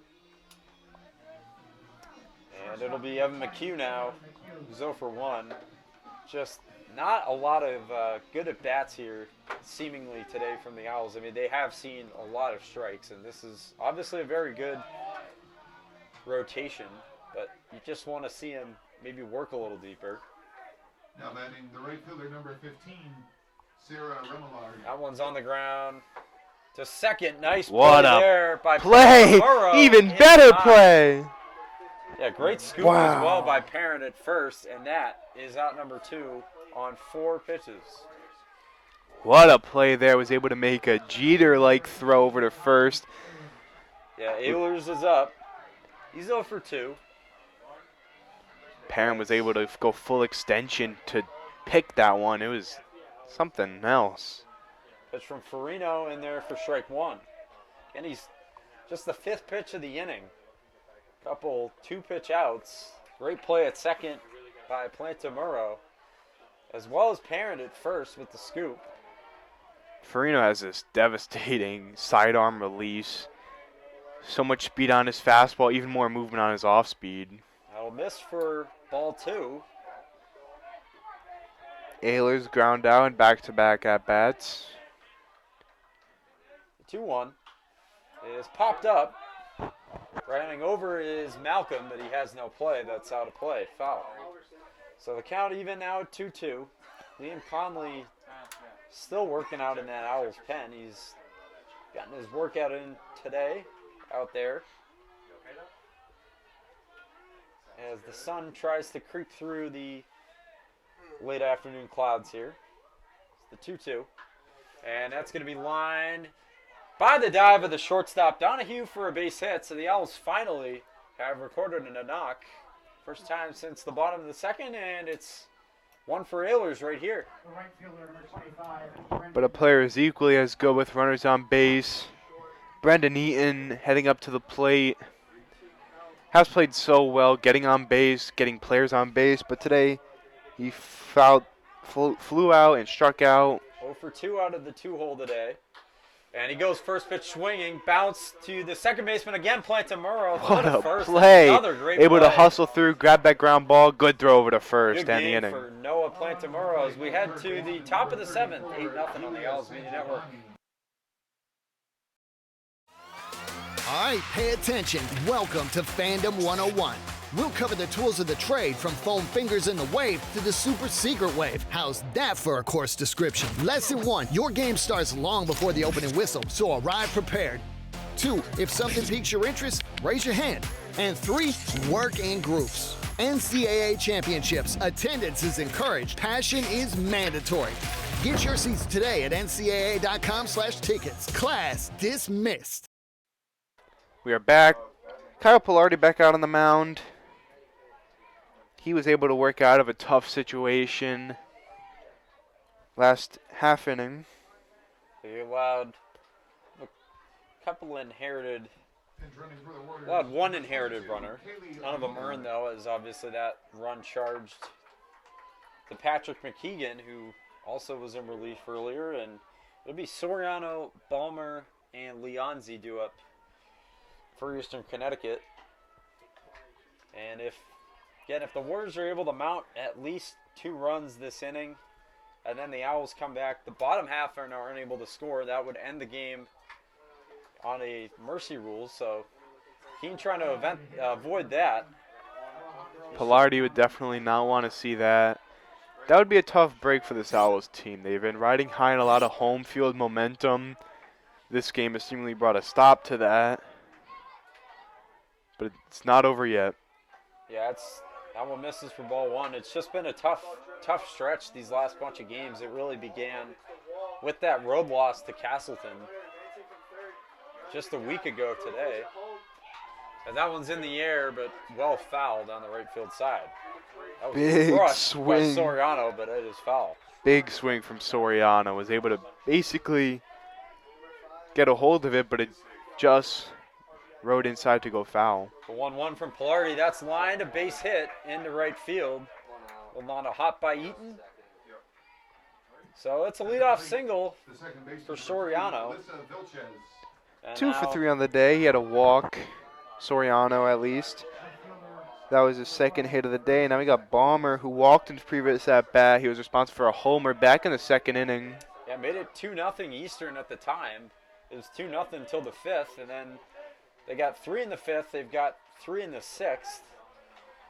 And looking for more in the seventh. Keene just trying to keep him off the board to avoid 3 straight innings with at least a run for Eastern, as back into first safely goes the DH Soriano.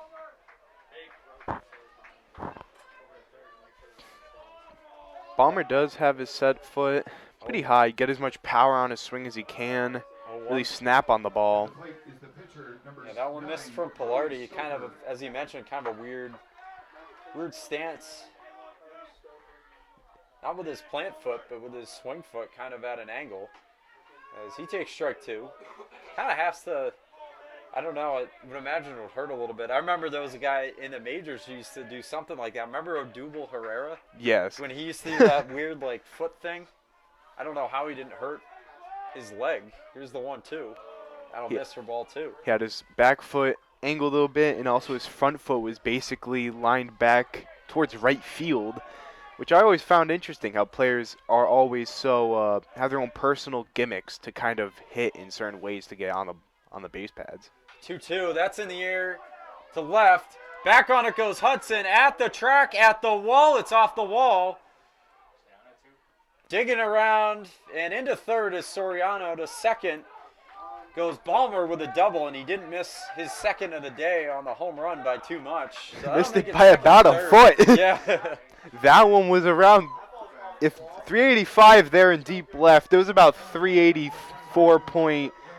It was just missed. Yeah, and Soriano had to hold up a bit because of it, so he stops at third. But we're going to get a pitching change. Coach Blood back out on the Owls Media Network.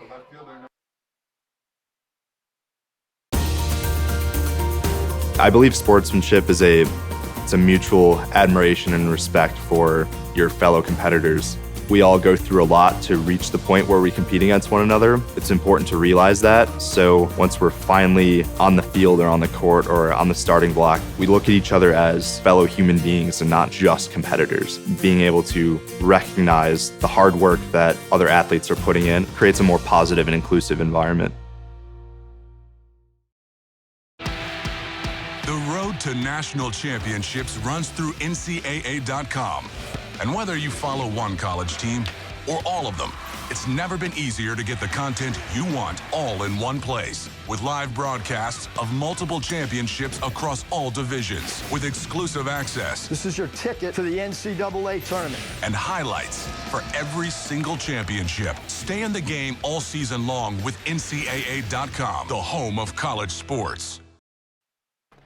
We are back here, relief pitcher in. We were mentioning earlier in this game that we have 2 catchers that can both play pitcher. Now we see him. Liam Conley out of the mound. Obviously, he has been having his struggles on the mound with his sidearm release. 12.71 ERA in his 6 appearances. Has 5 hits, 8 earned runs, 4 walks, 4 strikeouts. Yeah, it'll be greeted by the center fielder, Ray Leonzi, who's had a good day. He's 1 for 3. Also made a great catch, as we've talked about a few times back in that second inning, and he's looking to get another run at least here on the board for Eastern. They will have second and third with nobody out. So those runs would be charged to Pilardi if they come in to score. Conley put it in such a tough position. Second and third, none out. For any pitcher, it is a tough situation, especially for Conley, who's off to a bit of a rocky start, but he can easily bounce back. Yeah, just trying to get somebody out here as Leonzi is up. It'll be Leonzi, Cosculuelo, and Plantamuro. Those would be the three that he would likely have to face to get out of this inning. Leonzi flew out in his previous at-bat, had a single. Obviously, the amazing catch that we repeatedly talk about. It was a great catch in center field. Full extension. First pitch from Conley will just miss for ball one. Pinch hitting for the Warriors, number 13, Emma Sands. Again, if Eastern is able to push across at least these 2 runs and then hold on to a 10-run lead, the game would be over. As that one's grounded to second, fielded by Barnes. Nope, he cannot field it. It gets away. Digging to second, and now McHugh's got him held up. He's coming in for the tag. He'll go to second. They have Leonzi in a rundown. Bit of a pickle here situation.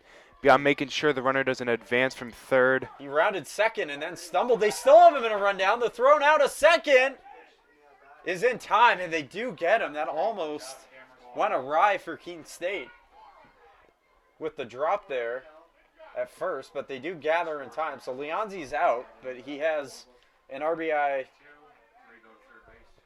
Will not be an RBI. That's an E4, on Hamilton Barnes.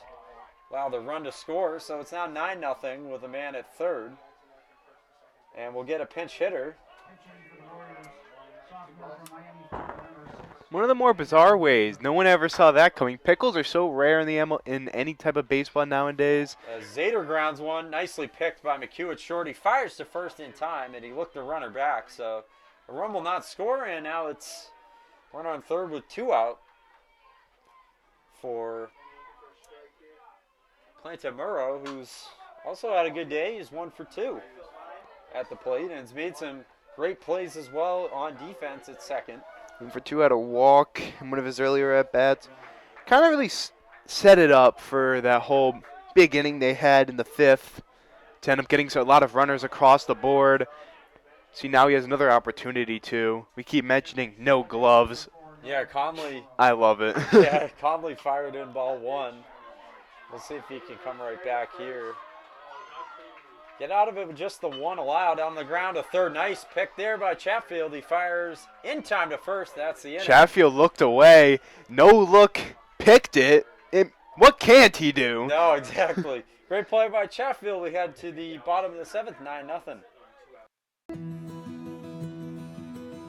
I remember writing in the 2nd grade that I wanted to be a teacher, and I always knew that I was going to be a teacher.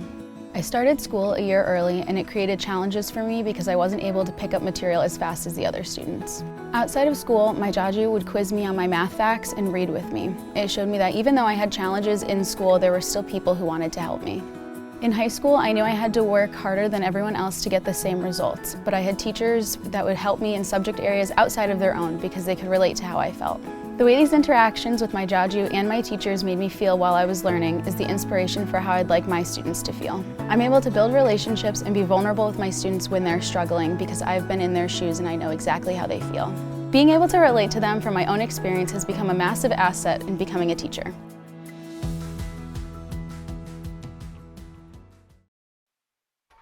We are back. Another relief pitcher here for the Warriors. It is Andre Jose, 1.93 ERA in his 7 appearances. Yeah, we'll see if he can continue that dominance. Keene State now down 9-0 in the bottom of the 7th. It'll be Beon, Chatfield, and Barnes. So 2, 3, 4 gonna be due up, or 3, 4, 5, going to be due up for the Owls this inning, and see if they can get just something going. Only 3 hit on the day so far. If you heard me gasp a little bit, it's because I just saw Andre Jose's fastball. Oh, yeah. He throws some heat. Yeah, it looks fast, certainly from up here. We also have a defensive substitution. Emmanuel Zader, who pinch hit for Cosculuelo, will come in and take over at third base. So first defensive substitution of the day for either side, and that one will miss for ball 1 to Josh Beon.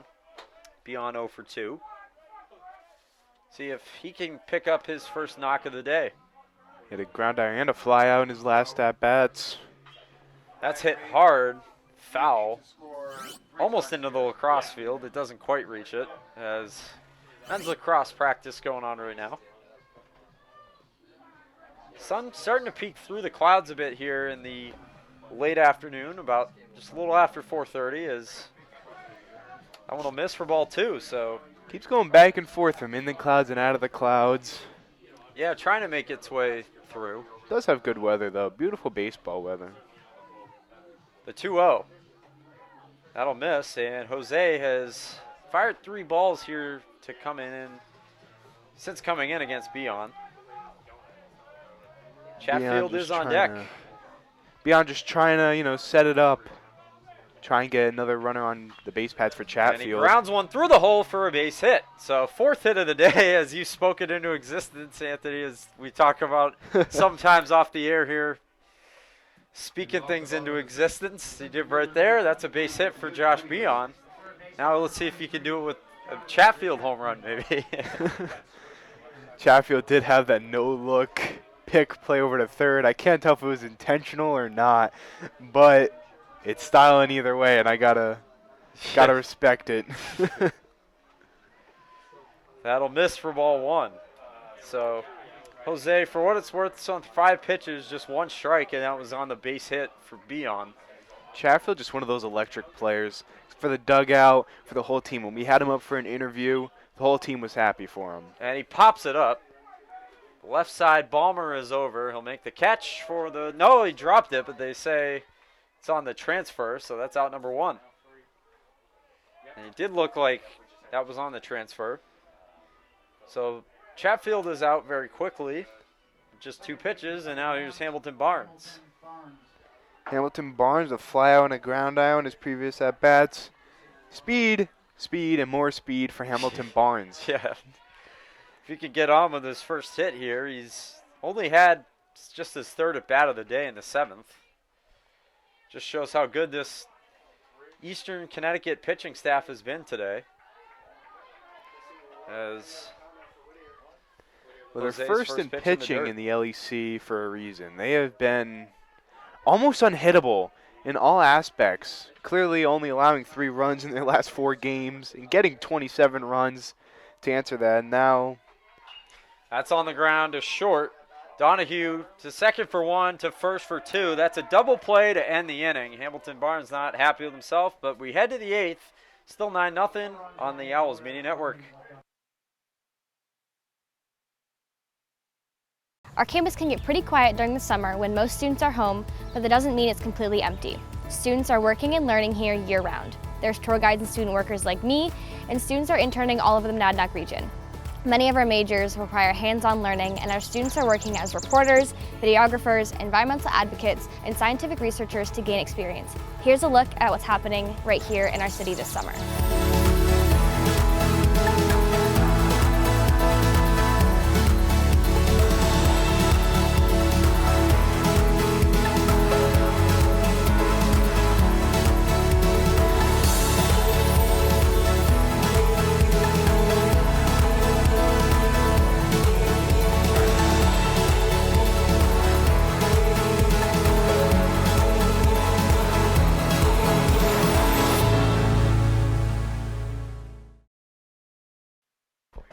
we are back. Conley still out on the mound for Keene State. Did have a pretty decent coming out of the bullpen in his last inning. Did force a ground out and a fly out. Of course, it was the error from Barnes that ended up a pickle. Yeah, it's been a rough afternoon, obviously, for Keene, as we'll get another pinch hitter coming in here for Eastern Connecticut. It's going to be Preston Irby, junior infielder from Bridgeport, Connecticut, out of Colby Cathedral High School. Preston Irby, just one of those players. Don't really get to see as much. 6 at-bats, batting .333, with 2 RBIs. Yeah, he comes in for Donahue, who played short for the day, as he takes strike 1. So probably start to see Eastern getting a few more guys some at-bats, some reps this afternoon, as they lead big here, 9-0 in the top of the 8th. A 1 from Conley will miss for ball 2. This is the advantage of being up by 9. You get to try out new guys who don't really get as many plate appearances as your starting lineup. Try some new things, you know. 1-1 from Irby is in the air to left. Over is Hudson. Over to the He won't wall. Get to it, yeah. Lost it in the sun there. I apologize. And that's going to be a leadoff double for Preston Irby. So he makes do of his pinch hit appearance, and he's on with a leadoff hit here for Eastern Connecticut in the 8th. Please stick around. We will begin game 2 in about 20 minutes. So Jason Claiborne getting another at bat here. He's 1 for 3. 4 ABs on the day. Also has drawn a walk. Had himself a pretty good game. Getting on base. I think he was one of the players that just lit off such a big inning for Eastern Connecticut. That one will miss for ball 1 as the Owls have another guy warming, it appears, in the bullpen. Be the right-hander Joe Schlehuber. The 1-0 will miss for ball 2. So Conley hasn't been in too long, but he's allowed the RBI, or the leadoff double, excuse me, to Irby, the pinch hitter. Likely would take over at short in the bottom half. Fires in strike 1. Claiborne going up with a full stance. Just trying to drive that ball any way he can. Claiborne, one of those 300 hitters.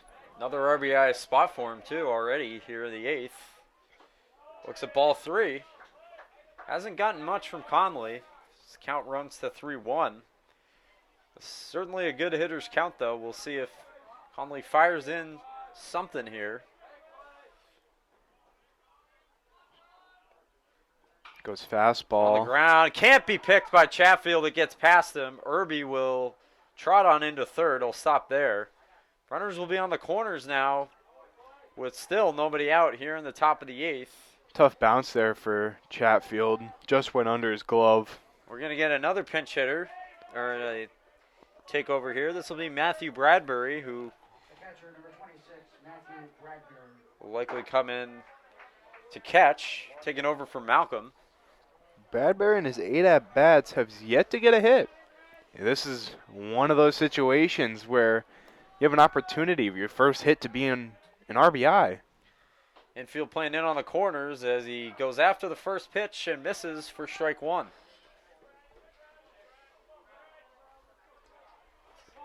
It's another one of those situations. I mean, Eastern Connecticut has just been on fire in the last 5 games. Now 36 runs at the moment. They clearly now have an opportunity to possibly get it up to 37.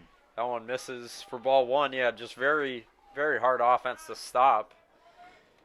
And if you're Keene, you just hope to keep chugging along, get out of this maybe with 1. You'd take a double play here, I think, for the run. Obviously, you're well out of it. 9-0. That one's hit hard, a base hit. First hit of the season for Bradbury. That makes it 10-0 as Irby is in to score. Just as I was mentioning about how cool would it be for your first hit of the season to be an RBI, which would now send it to now up to 10-0 for Eastern Connecticut. So yet another pinch hitter coming in for Parent here. This will be Jared Clark, the freshman from Bristol, Connecticut, out of Briston Central High School. Not terribly far from Willimantic, the home of the Warriors. First and second, nobody out. Already a run in against Conley. It's 10-0 here in the top of the 8th.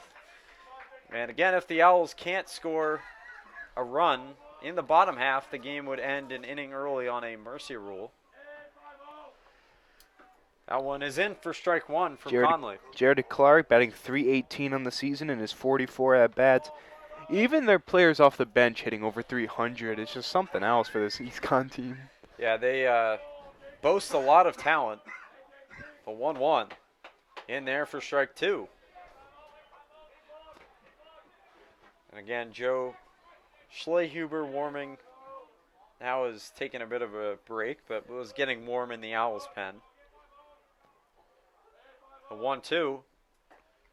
That will just miss. A little off the plate, it appeared, for ball 2.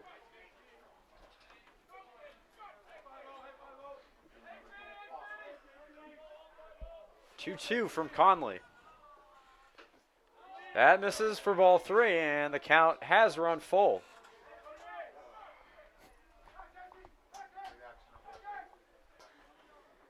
Conley just trying to get out of this one, not allowing any more damage. Yeah, just firing a strike here if you're Conley. Here's the full count. Swung on him and fouled off. Just barely there by Clark to stay alive.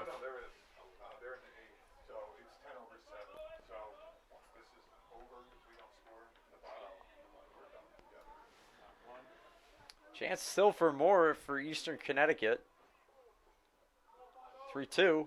He's cut on a miss. He gets Clark swinging. Good off-speed pitch there for Conley, able to force a swing and miss. Yeah, nice job. As you mentioned, took something off to get Clark going there.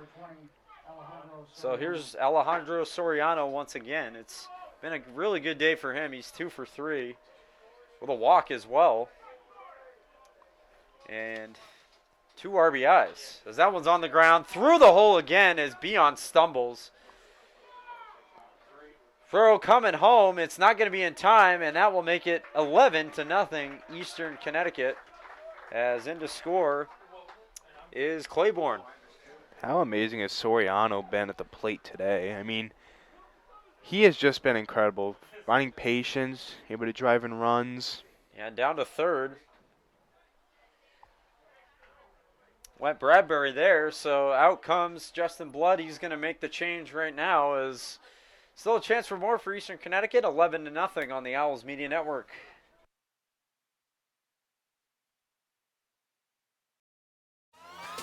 All right, pay attention. Welcome to Fandom 101.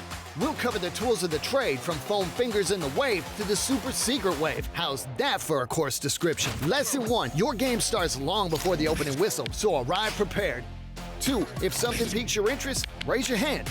And 3, work in groups. NCAA championships, attendance is encouraged, passion is mandatory. Get your seats today at ncaa.com/tickets. Class dismissed. Relief pitcher coming on, Joe Schley-Huber. In his 6 appearances, 14.73 ERA, 6 strikeouts, 7 walks, and 6 earned runs. Yeah, we haven't gotten to see him here at home for Keene. The Owls just, it's been a very rough day, obviously, as you can tell, 11-0. Not much going on offense. They haven't had an answer at all for the Eastern bats, as he'll be greeted by Balmer, who's 2 for 3, couple RBIs, a walk, and a strikeout. So, Owls have been very hard to come by. It was also a rough game 1 for KSC softball as well. They fell 10-1 in their first game of the doubleheader against Eastern Connecticut. Also a mercy rule in that game, and large potential for it to be here in this game as well. Unless Keene State is able to wake up, get out of this inning, get 11 runs in a row. Yeah. That would be something. That would be an insane comeback. Can you imagine what the Equinox would be the next day? Oh, man, yeah. I mean, you'd have to have an immediate, publication of that. 100%. So we got, it looks like another pinch hitter after Balmer on deck, as it would be for Leonzi. It looks like that's Cody Meyer, number 41. Definitely just trying to get out of this without causing too much damage, see if they can make a comeback. Yeah, see if they can even just get a few runs back to avoid a mercy, as right now they're in a position where obviously if they don't score anything in the bottom half, it would be a mercy rule. That would be a tough look for this Keene State Owls team, who they have played significantly well. They're just in a tough situation against such a good Eastern Connecticut Warriors team. Obviously, you mentioned they were ranked, I think, number 8. 8th in the country, correct? 8th in the country. Yeah. That is a very tough opponent to verse, who are elite on all aspects of the game: batting, fielding, pitching. Already mentioned that they are first in all categories in the LEC. Yeah, Schlehuber fires in strike one. Schlehuber, good fastball there. Finds the corner of the plate. 0-1. Big swing and a miss, and Ballmer can't catch up to the off speed there. Down, good pitch in the dirt there. Get a lot of movement on that pitch. Was able to force a swing and miss. Yeah, I mean, Eastern Connecticut was held to just 2 runs through the first 4, but the floodgates have since opened. 9 runs. Yeah, that's in there for strike 3. Schlehuber off to a hot start. Yeah, 3 pitches, and he gets Ballmer, so certainly an up there. As we mentioned, Cody Meyer was on deck. He will step in to pinch hit for Leonzi, so he'll likely take over in center field. Meyer only has 5 at-bats on the season, batting .200. No RBIs, but he does have a hit. Let's see if Meyer in an RBI spot can come through. Schlehuber, 3-pitch strikeout there of Ballmer, just looking to get another one here. Fires in strike 1.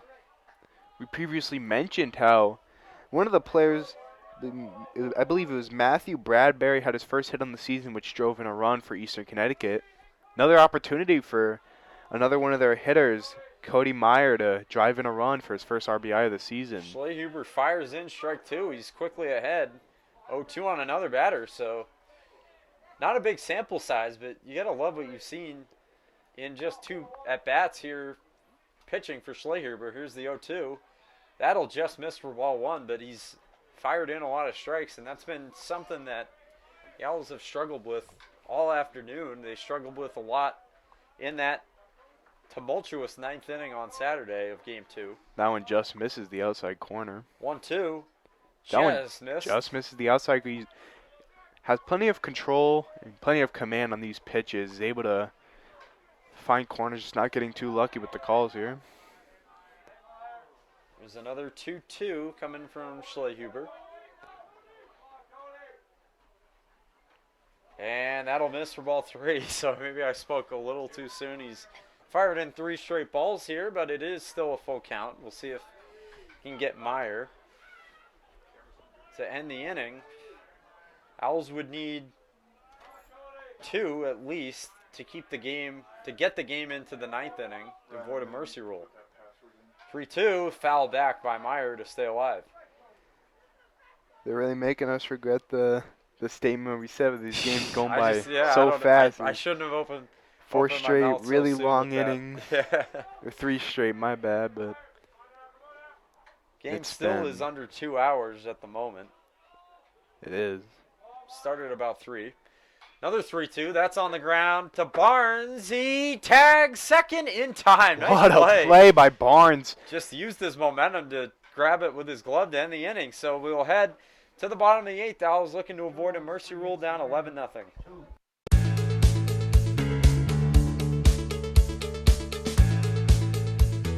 Being a part of the different activities and organizations that I've been a part of, I'm actually able to see myself where I'm like, hey, I actually can make a change. I'm one person that can make a difference. Division III has helped me to develop teamwork skills, critical thinking skills, time management skills. It's not just about basketball, or it's not just about school. It's about developing yourself as a person altogether.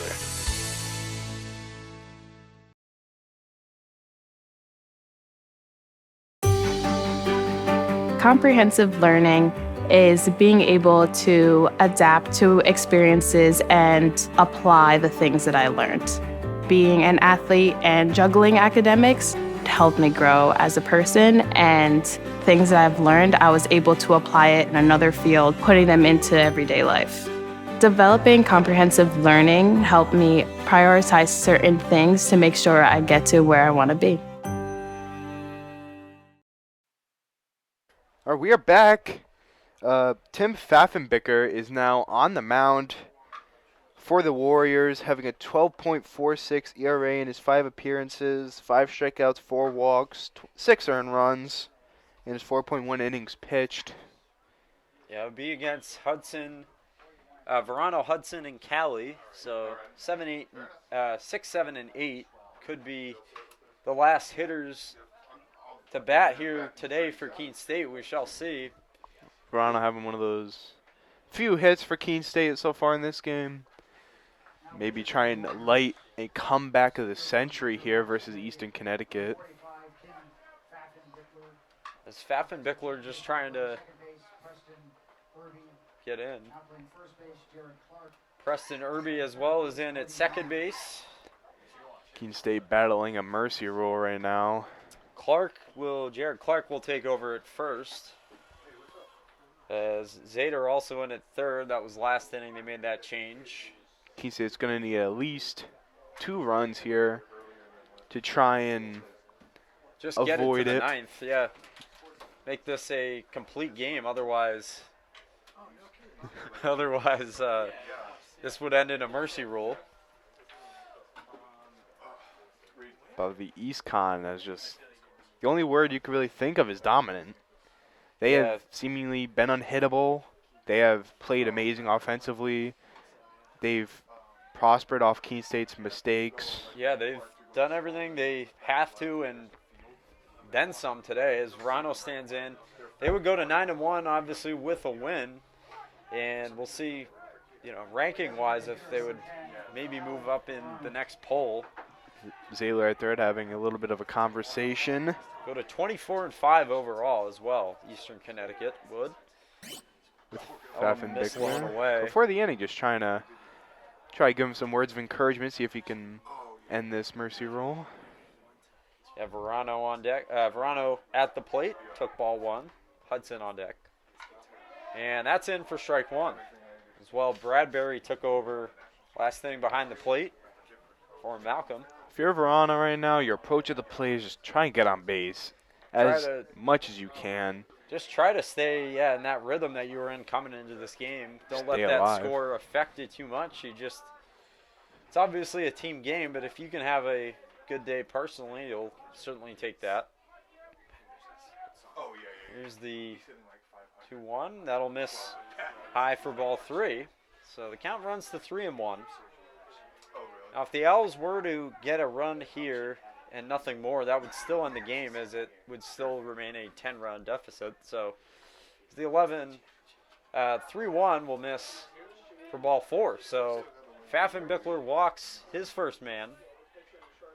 Nate Hudson will stand in now. Nate Hudson had that single earlier in this game. They tried to stretch into 2. Got called out. Just 2 at-bats, too. This will be at-bat number 3 of the day for Hudson, and we're in the 8th inning. Owls team has been overmatched in plenty of scenarios. Pfaffenbickler will miss for ball 1. As Verano at first, wouldn't think they're going to maybe send him, but you never know. It is against a righty, so he is a tougher to keep an eye on him. Fouled back and off the catcher Bradbury. Stays right in front of him for strike 1. Verano, not too much speed on the base pads, able to get on base like we stated earlier. Good 5-pitch walk. Was able to really supply maybe some juice into this Owls offense. 1-1. Outside ball 2. Runs to 2-1 on Hudson. Tim having trouble finding the plate. And Callie awaits on deck.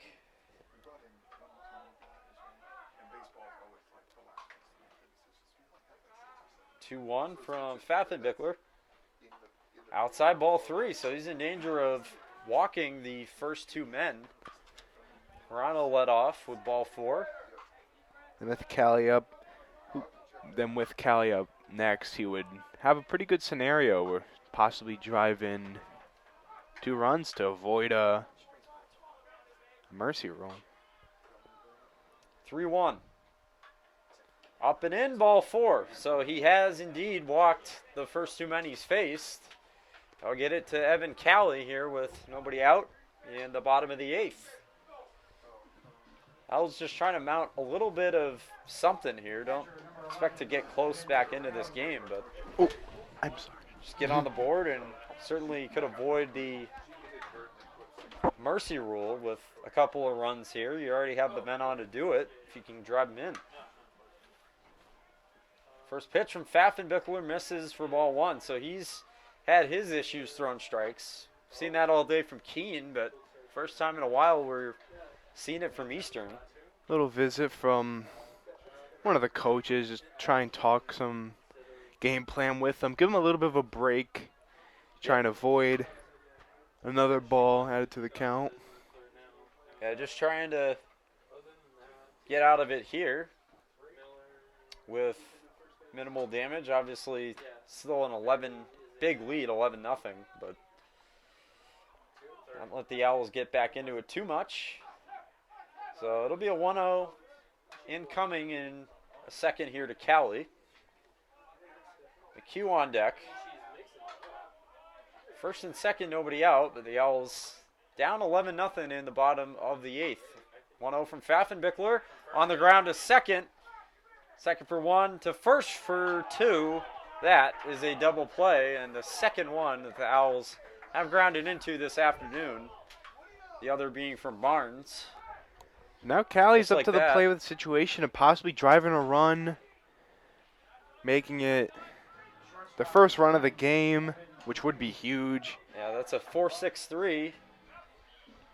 And there's two away just like that. So whether this run scores or not, it would not matter. McHugh could be the last hitter here this inning as he hits it in the air to right. Back on it to make the catch is Claiborne, and that will end it on a mercy rule. So the Owls get mercied here this afternoon, 11-0 by the Eastern Connecticut State Warriors. They take it by that score, and in turn go to 24-5 and 9-1 now in the LEC. Game finishing in just under 2 hours. We'll be back in a few minutes with an interview with head coach of the Owls, Justin Blood. So stay tuned for that here on the Owls Media Network. Proportion to me is the lived experience of our Division III student athletes. They balance life from an academic perspective and the rigors of competing at a high level, bonding with teammates and building lifelong friendships. But they also are involved in their communities. They work jobs and internships and volunteer. They've learned to be resilient. Diverse experiences are setting them up for the future. Passion's love. Passion is love for what you do. Because I think when you face challenges, it comes down to how much you want it and how much you love it. Passion is what keeps you going forward. Seeing so many people that were like-minded and so hardworking in their sport and academics, being surrounded by like-minded people makes you want to be more passionate. I think it pushes you to a different level that maybe you didn't think you had. And you can do the best of both worlds and love all of it. A good citizen is someone who wants to make a positive impact, both in their communities and in the world around them. The Division III approach is absolutely the best approach out there for amateur sport because it wants student athletes to explore all parts of who they are. Be successful in the classroom, be successful in competition, be successful in the community. So our student athletes learn what it means to strive for and attain success, but doing it the right way and being good citizens. Comprehensive learning is being able to adapt to experiences and apply the things that I learned. Being an athlete and juggling academics helped me grow as a person, and things that I've learned, I was able to apply it in another field, putting them into everyday life. Developing comprehensive learning helped me prioritize certain things to make sure I get to where I want to be. Responsibility is being accountable for your words and actions, first and foremost. It also is an obligation to be a positive influence in the communities around you. Being in a D3 program, you're going to have lots of different opportunities. You're not just an athlete, you're also involved in student life. Your academics are extremely important. We give a lot of our student athletes responsibilities right from the start by giving them leadership opportunities, by having them engage in the community, be a positive influence. That's being a responsible person. I believe sportsmanship is a mutual admiration and respect for your fellow competitors. We all go through a lot to reach the point where we compete against one another. It's important to realize that. So once we're finally on the field or on the court or on the starting block, we look at each other as fellow human beings and not just competitors. Being able to recognize the hard work that other athletes are putting in creates a more positive and inclusive environment.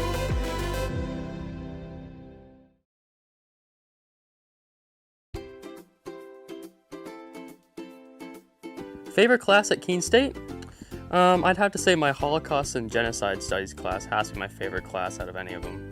What do you enjoy most about your sport? I have to say the creativity of golf. It is just so much you can do on any different shot, and it's just so amazing, the endless possibilities that you can do when you're out on the golf course. My favorite movie, it might be a little cliche, but I like Caddyshack. Does pineapple belong on pizza? Absolutely not. I am part Italian and I could never see that happen. That is abysmal. A professional athlete I admire in my sport is, that would have to be Rory McIlroy. You know, I've been watching that guy for years and he's just so amazing. He does endless things that you'd never expect, and he's the #1 in the world right now, and I only would like to see him improve in the future. What is the best meal you've ever had at DC? I think day 2 of the DC, they had some beef brisket sandwich. That thing was so good, man. I can't wait till they put that thing back if they ever do, but hopefully we'll see, I guess. If you could only eat one food for the rest of your life, what would it be? It has to be pizza.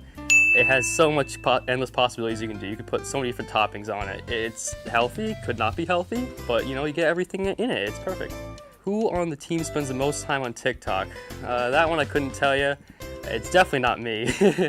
I'm not really into that kind of social media stuff. And my favorite vacation spot. I've been everywhere, I've been on a few cruises now and then. I'd have to say Cozumel, Mexico is my favorite place. I've been there probably 4 times now. Beautiful trees, beautiful atmosphere. It's just great. I'd recommend you go there.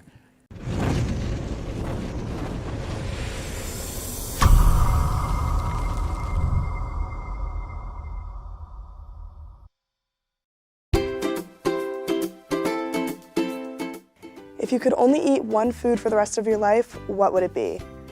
I'm probably gonna have to go with Chipotle, if that counts, because then I can change it up every once in a while, and it's something that I order basically every day here anyways. Favorite movie? I'm gonna have to go with Grown Ups. I'm a huge Adam Sandler fan, or anything with Will Ferrell, honestly. A professional athlete I admire in my sport is, ooh, that is a good question. I'm gonna have to go with my club volleyball coach who actually played for the USA team. Her name's Kat Minyard. She is super inspiring and someone that I definitely look up to through my experiences playing college volleyball as well as growing up and learning how to play. One thing my coach always says at practice is, so my coach definitely talks a lot about drills. However, he does always talk about how communication is key, and I feel like that's a sport-wide thing. I don't think that's only us. And he just reminds us of it every day, and it's something that's definitely engraved in my mind. Dogs or cats? I'm gonna have to go with dogs. I've never had a dog or a cat. I just think dogs are superior, and I think golden retrievers are the best dog in the entire world. Pizza or pasta? Ooh, that's a tough one. I'm gonna have to go with pizza, but not pizza everywhere. I'm not a big Domino's girl. I'm gonna have to stick with Connecticut pizza. Who on the team spends the most time on TikTok? I'm gonna have to go with Gigi Steak. She is an avid TikToker. She went viral a few times, so shout out to her. Favorite sport to play other than mine? I do play golf. It is a fun sport for me. It's definitely more so a hobby, considering it's more of a quiet, relaxed sport, and I'm super energetic. But it is a super fun sport to play, and I think it's something that I really enjoy doing over the summer. What is the best meal that you've ever had at the Dining Commons? I'm gonna have to go with the chicken parmesan.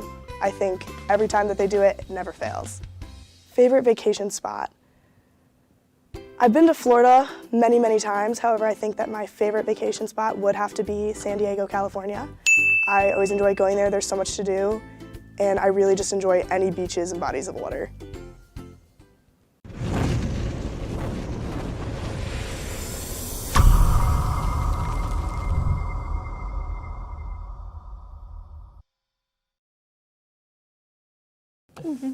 Come on, big dog, help me out.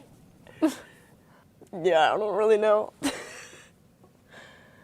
Help out here, dude. I don't know. I literally don't know any of them. We should have studied. Abe didn't give us heads up. Hi, I'm Jackie Alibrandi. My name's Riley Burgess, and we're here to play. What do you know?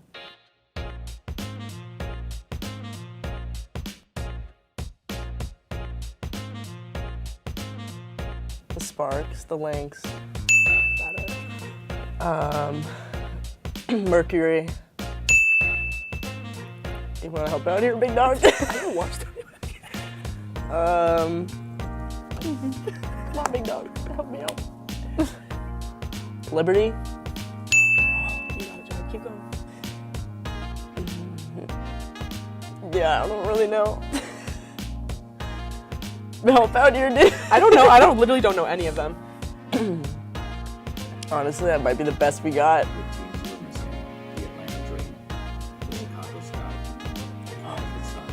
Oh.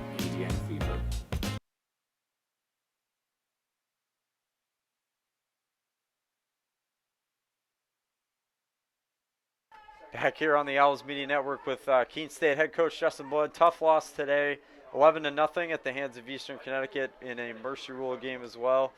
It just seemed like obviously weren't able to get much going today offensively. Obviously, Eastern has great pitchers as well. But kind of what was your, I guess, thoughts on kind of the struggle today overall?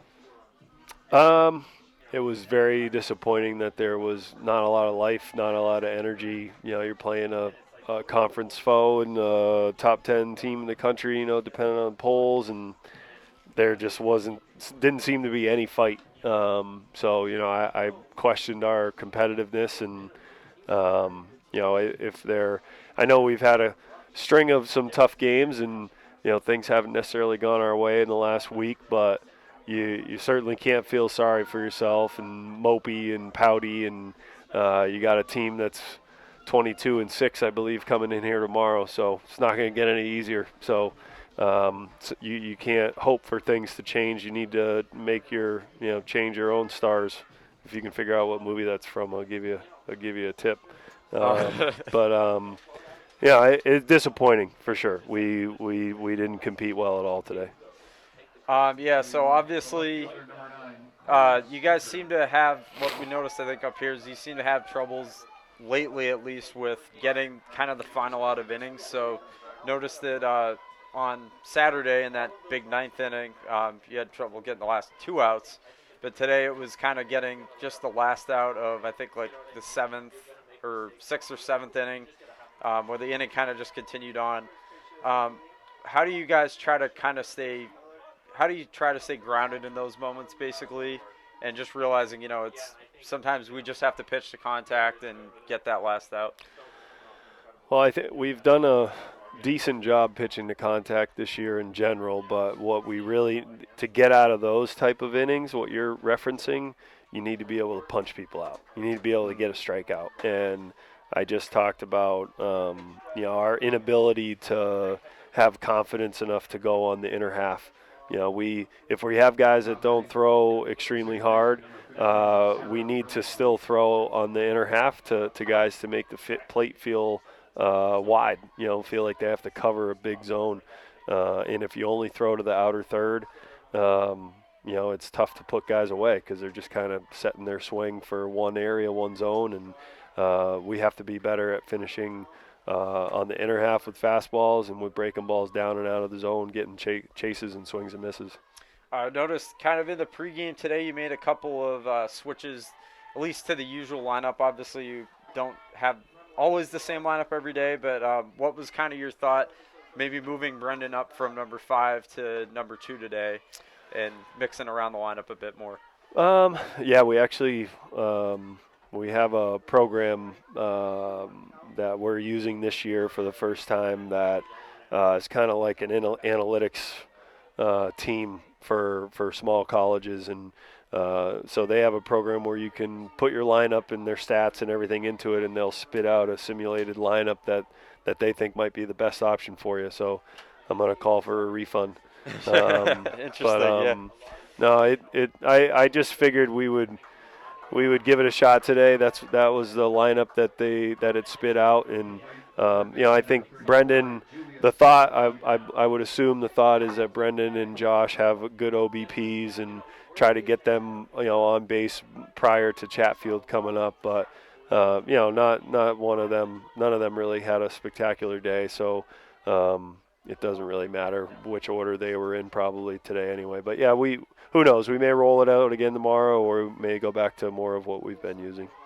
So obviously you guys got Mitchell coming in tomorrow afternoon as well.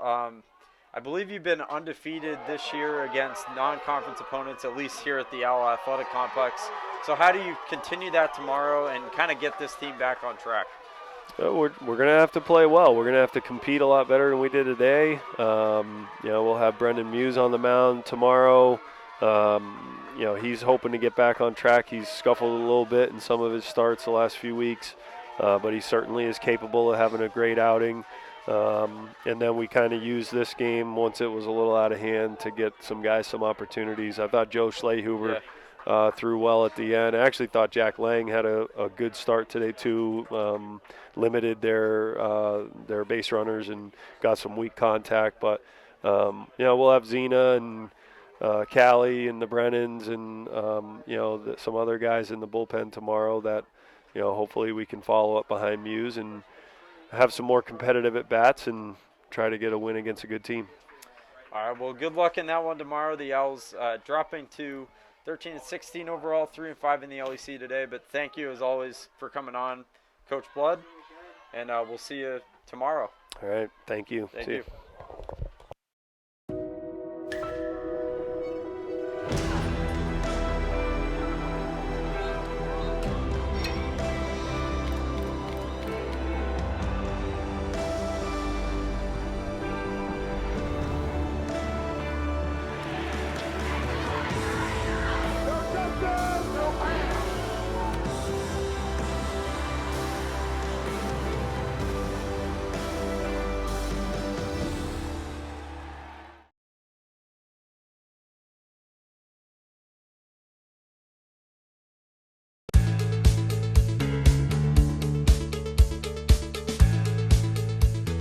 Being a part of the different activities and organizations that I've been a part of, I'm actually able to see myself where I'm like, hey, I actually can make a change. I'm one person that can make a difference. Division III has helped me to develop teamwork skills, critical thinking skills, time management skills. It's not just about basketball, or it's not just about school. It's about developing yourself as a person altogether. All right, I want to thank the viewers for watching this. You can catch tomorrow's game against Mitchell on the Owls Media Network, the Keene State Owls YouTube page, and we'll see you then. Good night, people. You have been watching a Keene State Athletics broadcast on the Owls Media Network. Please tune in to our next broadcast, and thank you for watching.